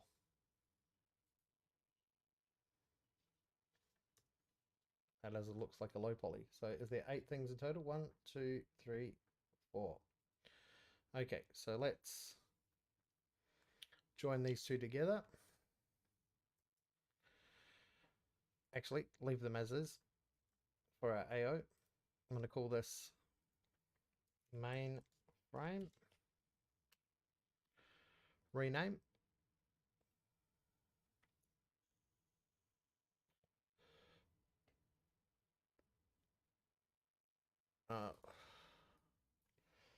Lantern body. That makes more sense. Okay. And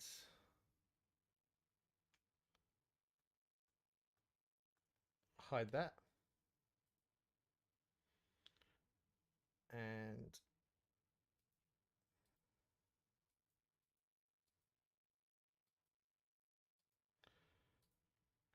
we're going to rename that.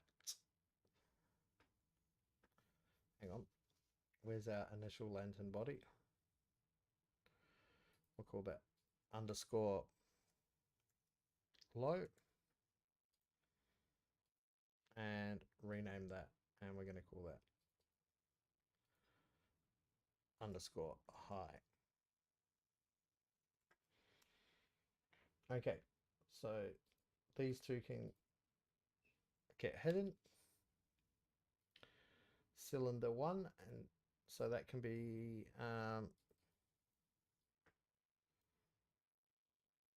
top. I don't know. Yeah, top. Rename underscore low. And we can make sure that that one's visible. And then we go rename that one. Actually, rename that one. And we go underscore high. If you're using Ngon Pro, it adds all the suffixes for you as you go. But because I've done my retopo in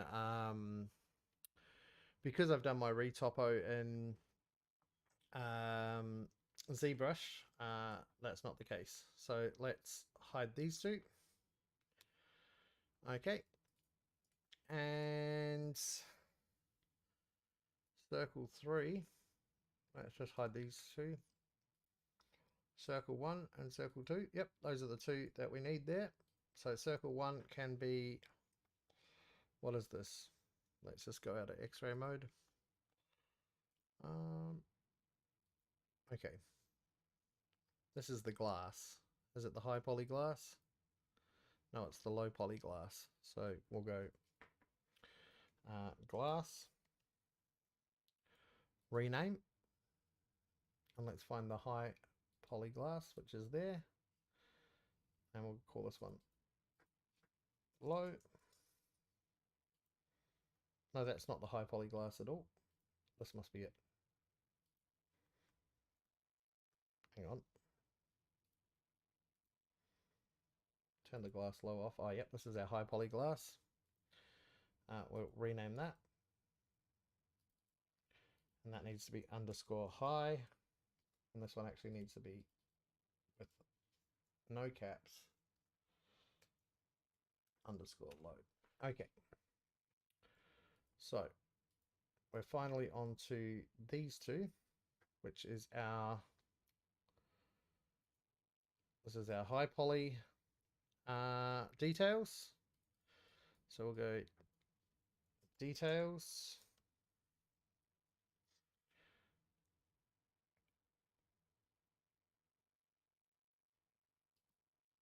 Rename. Underscore low. We'll turn that one off, and this will be our, no, that was the high poly details. So we'll go underscore high. And the reason that we're doing this is so that our texturing software can understand exactly what we're trying to do, which is separate the low and the high poly, and we're going to do a multi-mesh bake. Okay, so we'll turn everything on. Just make sure everything's of its right name. So actually we'll turn them on one by one. And we'll turn wireframe on, wherever it is.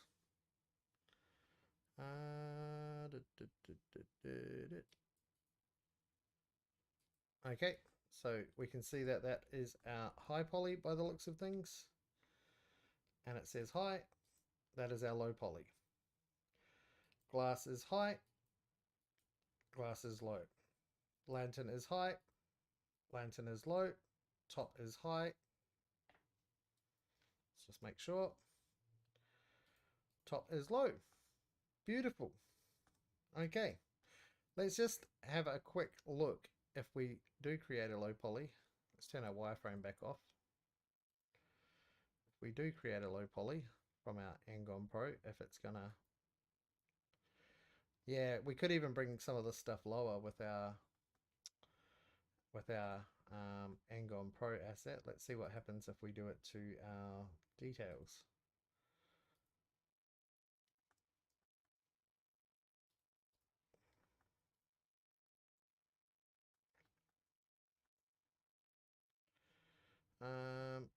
Create low poly. Is it gonna? No, that's gonna mess it up because this is for hard surfaces. And what have we done with our surface normals? We've completely messed up our low poly. Oh dear.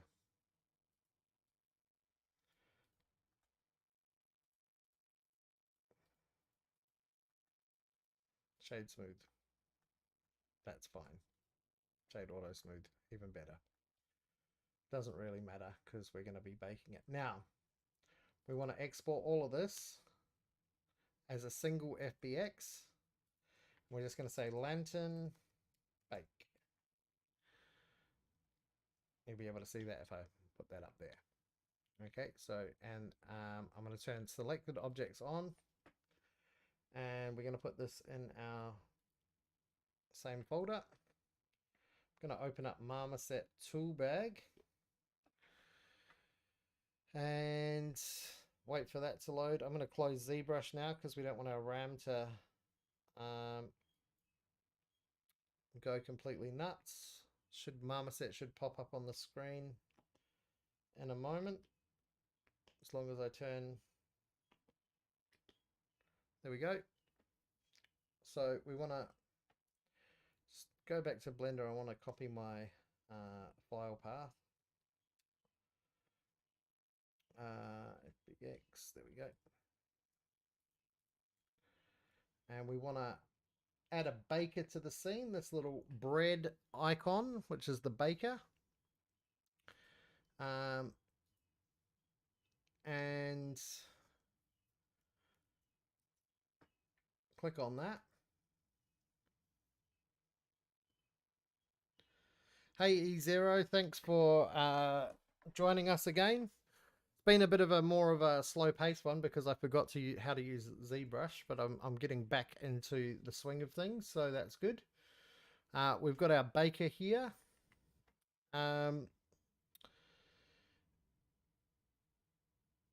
what we want to do is come down to, we want to turn multiple texture sets on. Actually, we need to go back to Blender for a second.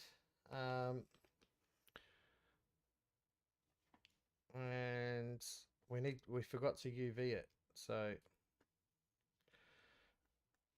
we want to get all of our low ones, turn all of our high ones off.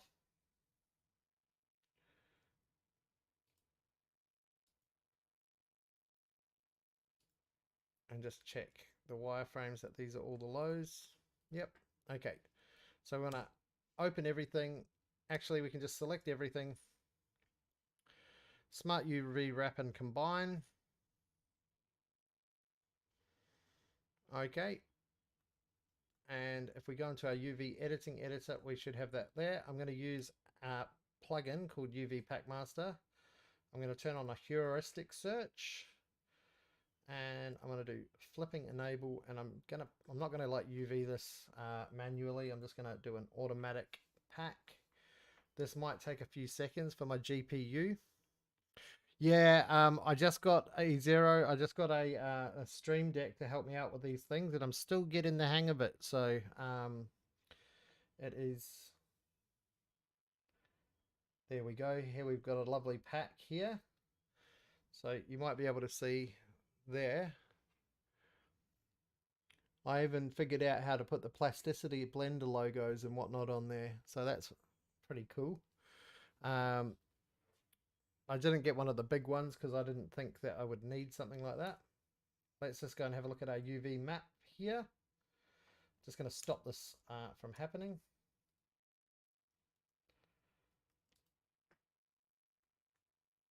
Okay.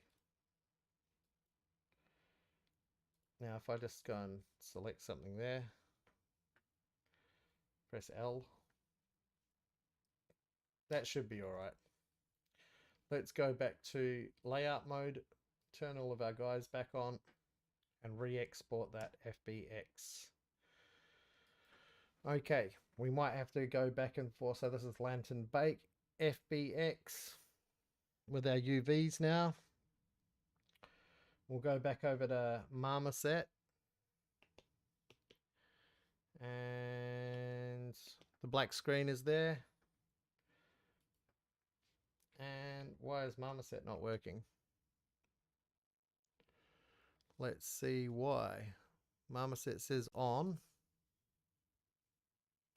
Have I got something covering it up? Let's just go to display capture. That should work. Okay. All right, so we got our bake project in. And here we go. We need to go to the autoloader. We're gonna, one more thing in Blender.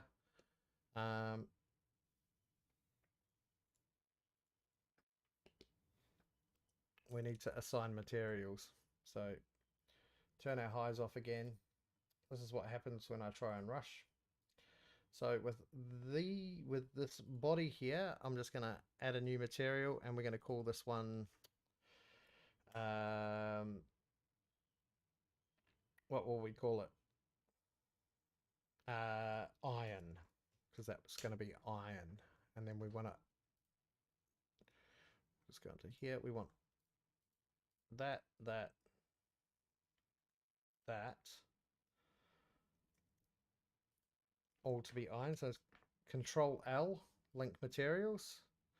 So if I click any of these, they should all be iron, and I just want this one to be called glass. Okay, let's try that one more time. Export FBX, lantern bake, exporting that over to Marmoset toolbag, and let's load our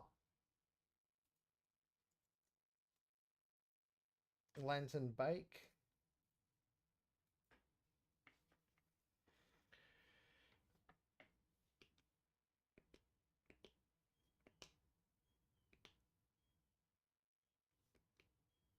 No idea why Marmoset's not working. Okay, so we've got our, this should be our low poly here. It looks reasonably low poly. Now let's see if our UVs did the trick. So what happens when you do this import is the high poly also gets, because I gave everything the _high suffix, it gets hidden, and we can use that as our baker. We might need to give this a couple of goes. I'm just going to put a preview here, and we're in the Halloween stream, and I'm just going to go baked mats. Okay, and we'll just say bake PSD. We're going to just turn our AO and our normals on for now, and we'll just see how this goes, because sometimes you need to go and mess with the UVs a few times, but I've got a funny feeling that this is going to be all right. Let's go bake. Let's hit preview. Boom.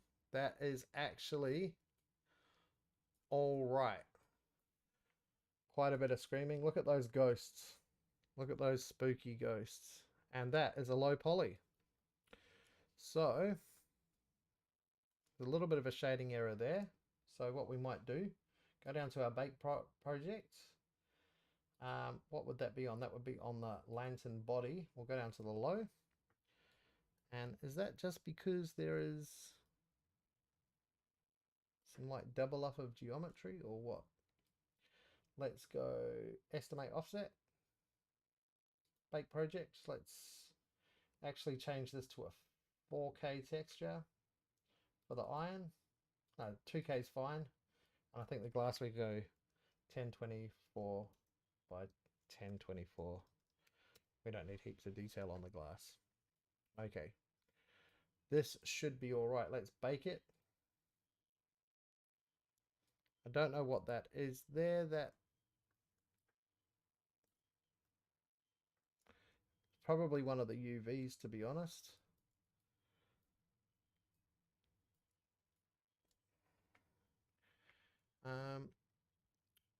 Let's have a look what the UVs look like up there. Lantern body high. Let's turn that off. Is there any? Let's just merge by distance. Nope, nothing there. So what side of the... It's there on that. So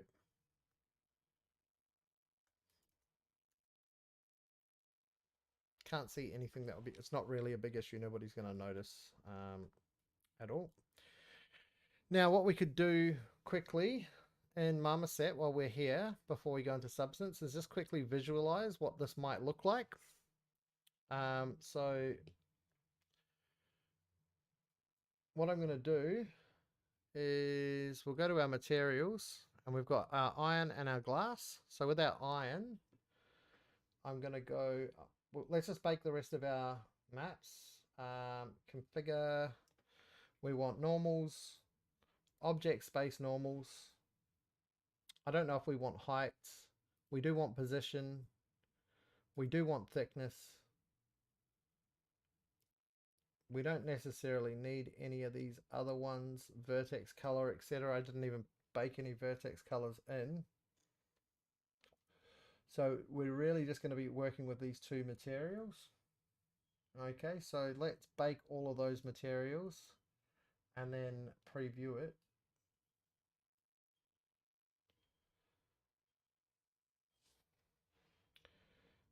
Okay, I think that should be fine. Now let's just find a glass material. Let's um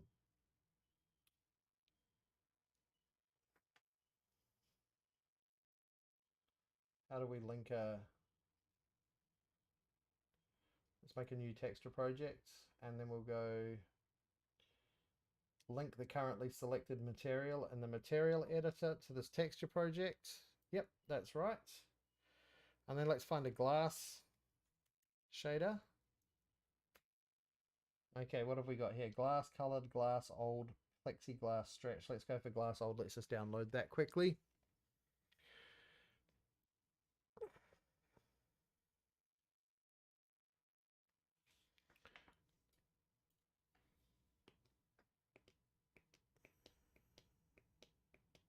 No idea why the marmoset's not working.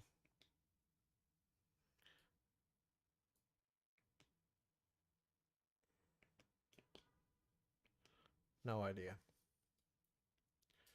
Okay, so we've got this glass material there now. So if we go to layers and we just drag this glass old into the layers there,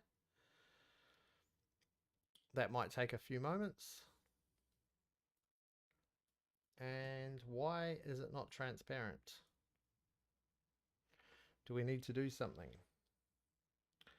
Doesn't have all of these. See, I'm not really good at this, so let's add a new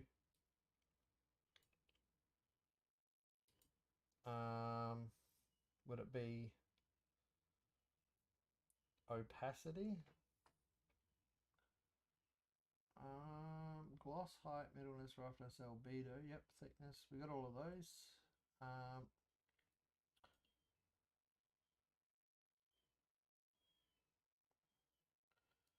Let's bring our maps in anyway. Baked glass curvature should be there. Baked glass object normal. And that should be fine for now, but why am my glass not transparent? That's what I want to know. Is it the shader? Project maps. Input maps. This is something I haven't attempted to do in Marmoset yet. So I'm interested and curious. Opacity. No, that's not the right one. So it looks like these active maps here. All right, let's get our iron onto, let's make another texture project.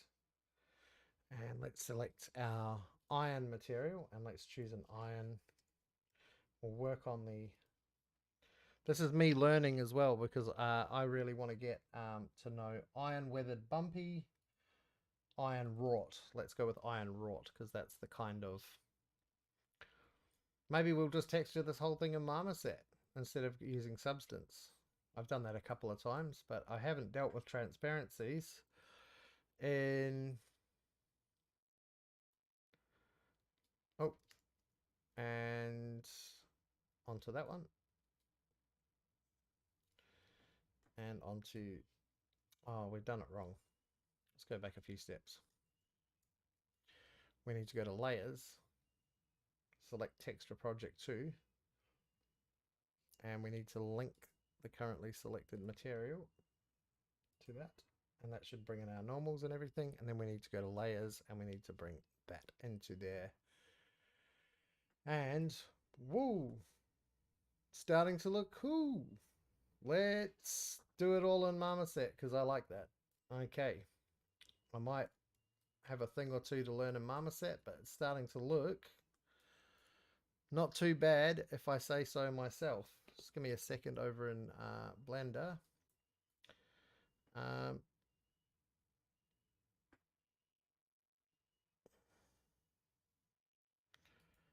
Okay.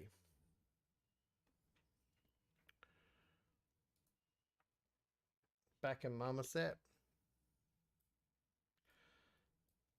Maybe we can even bake some kind of, maybe we could even make this emissive with like, no, because I wanted to sculpt a candle inside that was visible. Alrighty. We are really getting somewhere. Let's. What do we do first? Do we try and figure out the transparency um, aspect?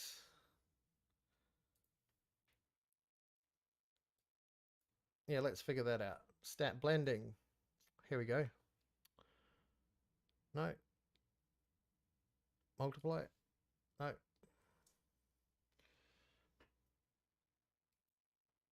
Okay, I'm pretty sure it must be in here. Oh, transparency. Let's turn it on. Where is it? Transparency. Oh, there we go.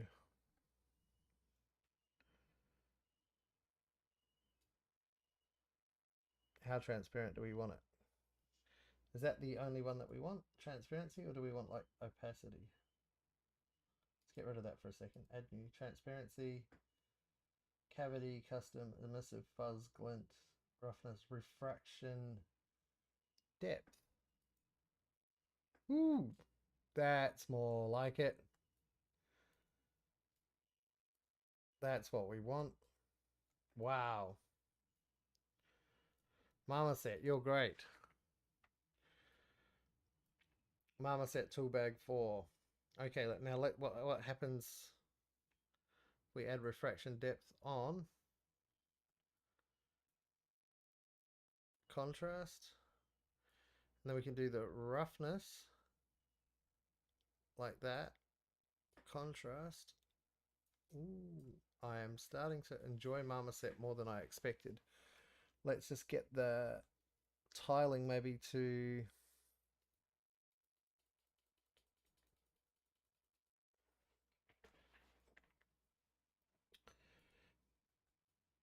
can I use the curvature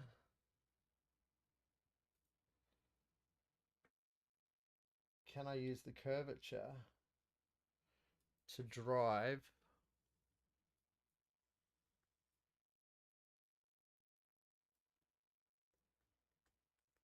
can I use the curvature to drive the dirt on the edges? Let's add a fill layer. How do we do that? Add a layer group. This looks like a fill layer. Let's add a fill layer. What happens if we turn that off? Okay. So what goes on this fill layer? Let's add a mask. Black mask. Yep. And then what happens if we add a, let's find a noise. Let's just go like, have we got a noise? What happens if I click that? No, that's not what I want. Okay.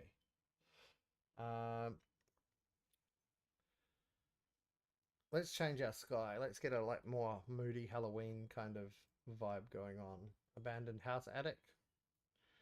Let's add a couple of lights in there. Is that spooky? No. Um,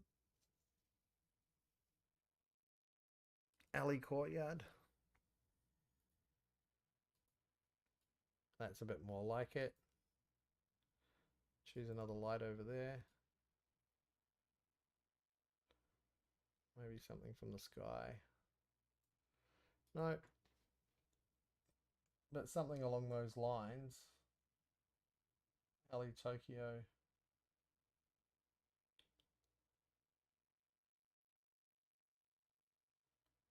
Avenue run down. Do you run down the avenue? And let's just color ambient sky, blurred sky, ambient sky. I think I'm going to go back to that other one that we were using. Yeah.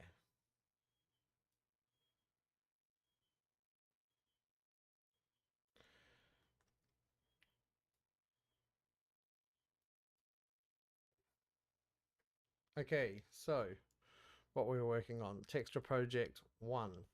We wanted to get a mask, smart masks. Here we go. Dust, scratches, mud, dirt, fine, moss. Let's try this dust one.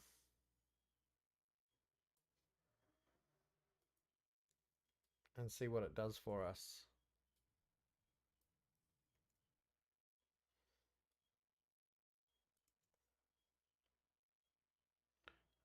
Is it doing anything?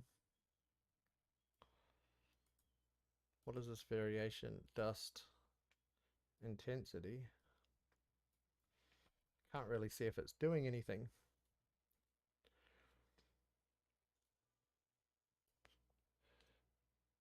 Paint layer, mask.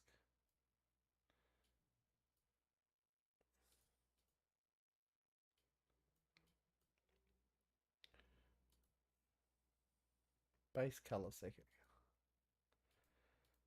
Let's drive it from the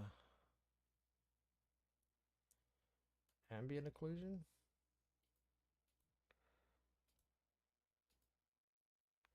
Ambient occlusion?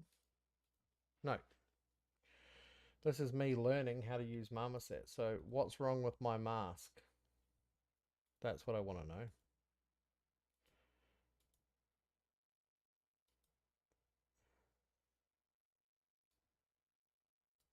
It's not doing anything. Let's get rid of this. Delete. Delete. And the paint layer. Let's just try and drag it directly onto there. Oh, that's a white mask. Let's just delete the whole. Delete. Oh, it's a paint layer. Black mask. Let's just drag this dust directly on here. Did that do anything? Yes, it did. So let's try that with this mud. Yeah, so let's like bring the contrast up.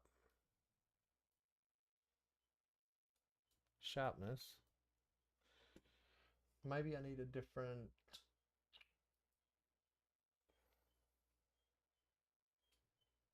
Oh, there we go. I can see it a bit better now.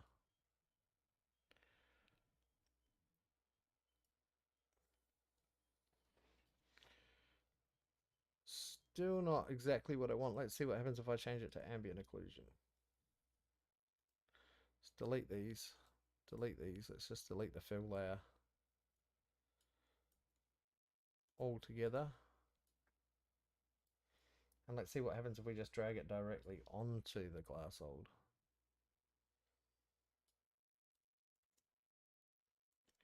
Yeah, that does something. That's what happens with mud.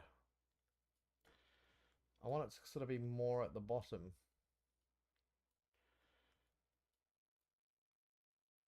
How do I do that? Blending.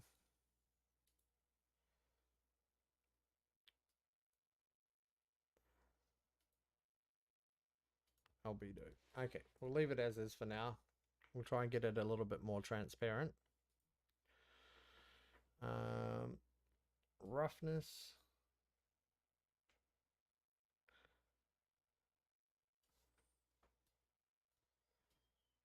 Yeah, that looks pretty cool.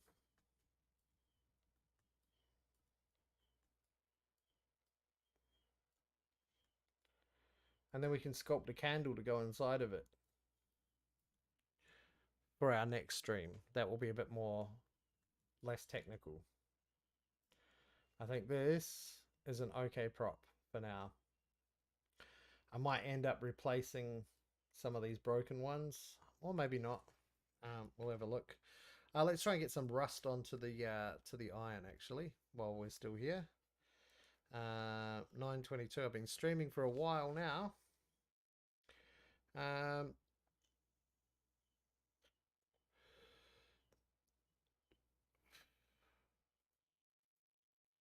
Ooh.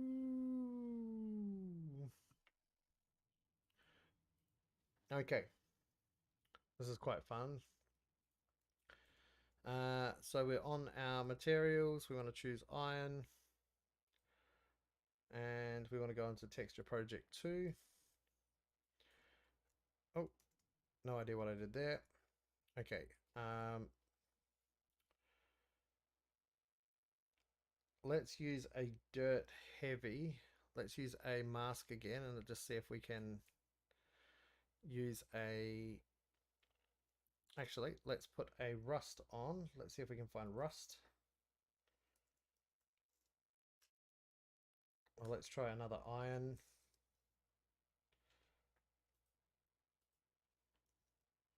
Iron. Well, we've got an iron rusted here, but I think this iron weathered will do. Let's just download it and have a peek.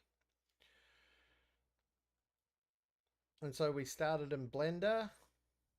We made a base mesh. We sculpted in ZBrush and we wrangled with it and we had lots of mistakes. We also made a chair in plasticity as for part of our scene later on. And yeah, here we go. Okay, so we've downloaded this iron weathered. We just want to bring that above this. Let's just put it straight. Oh.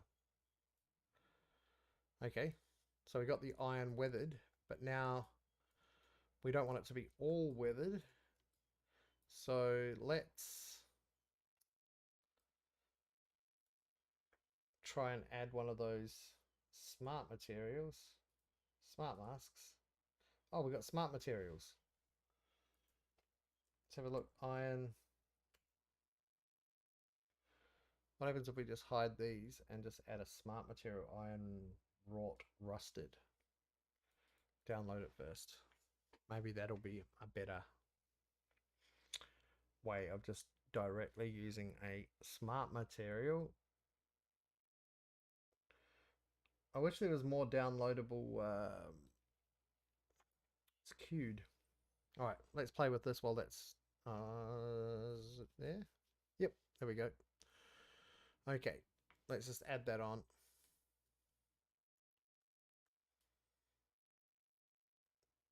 We probably need to tiling.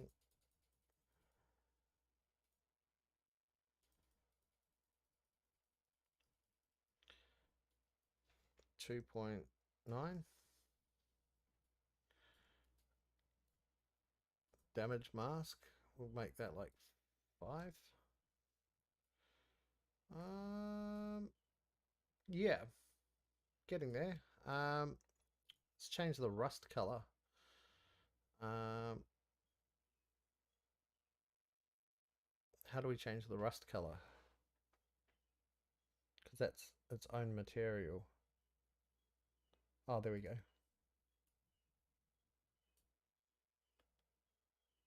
Just want it a bit darker. And I want to maybe duplicate it. Can I duplicate it like that? No. Yep. Rust.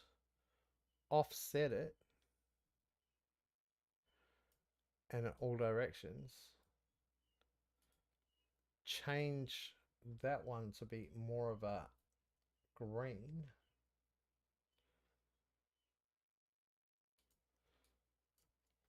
Darker green than that. Just to give it some extra variation. And how did our normal details down here come? Let's just turn everything off.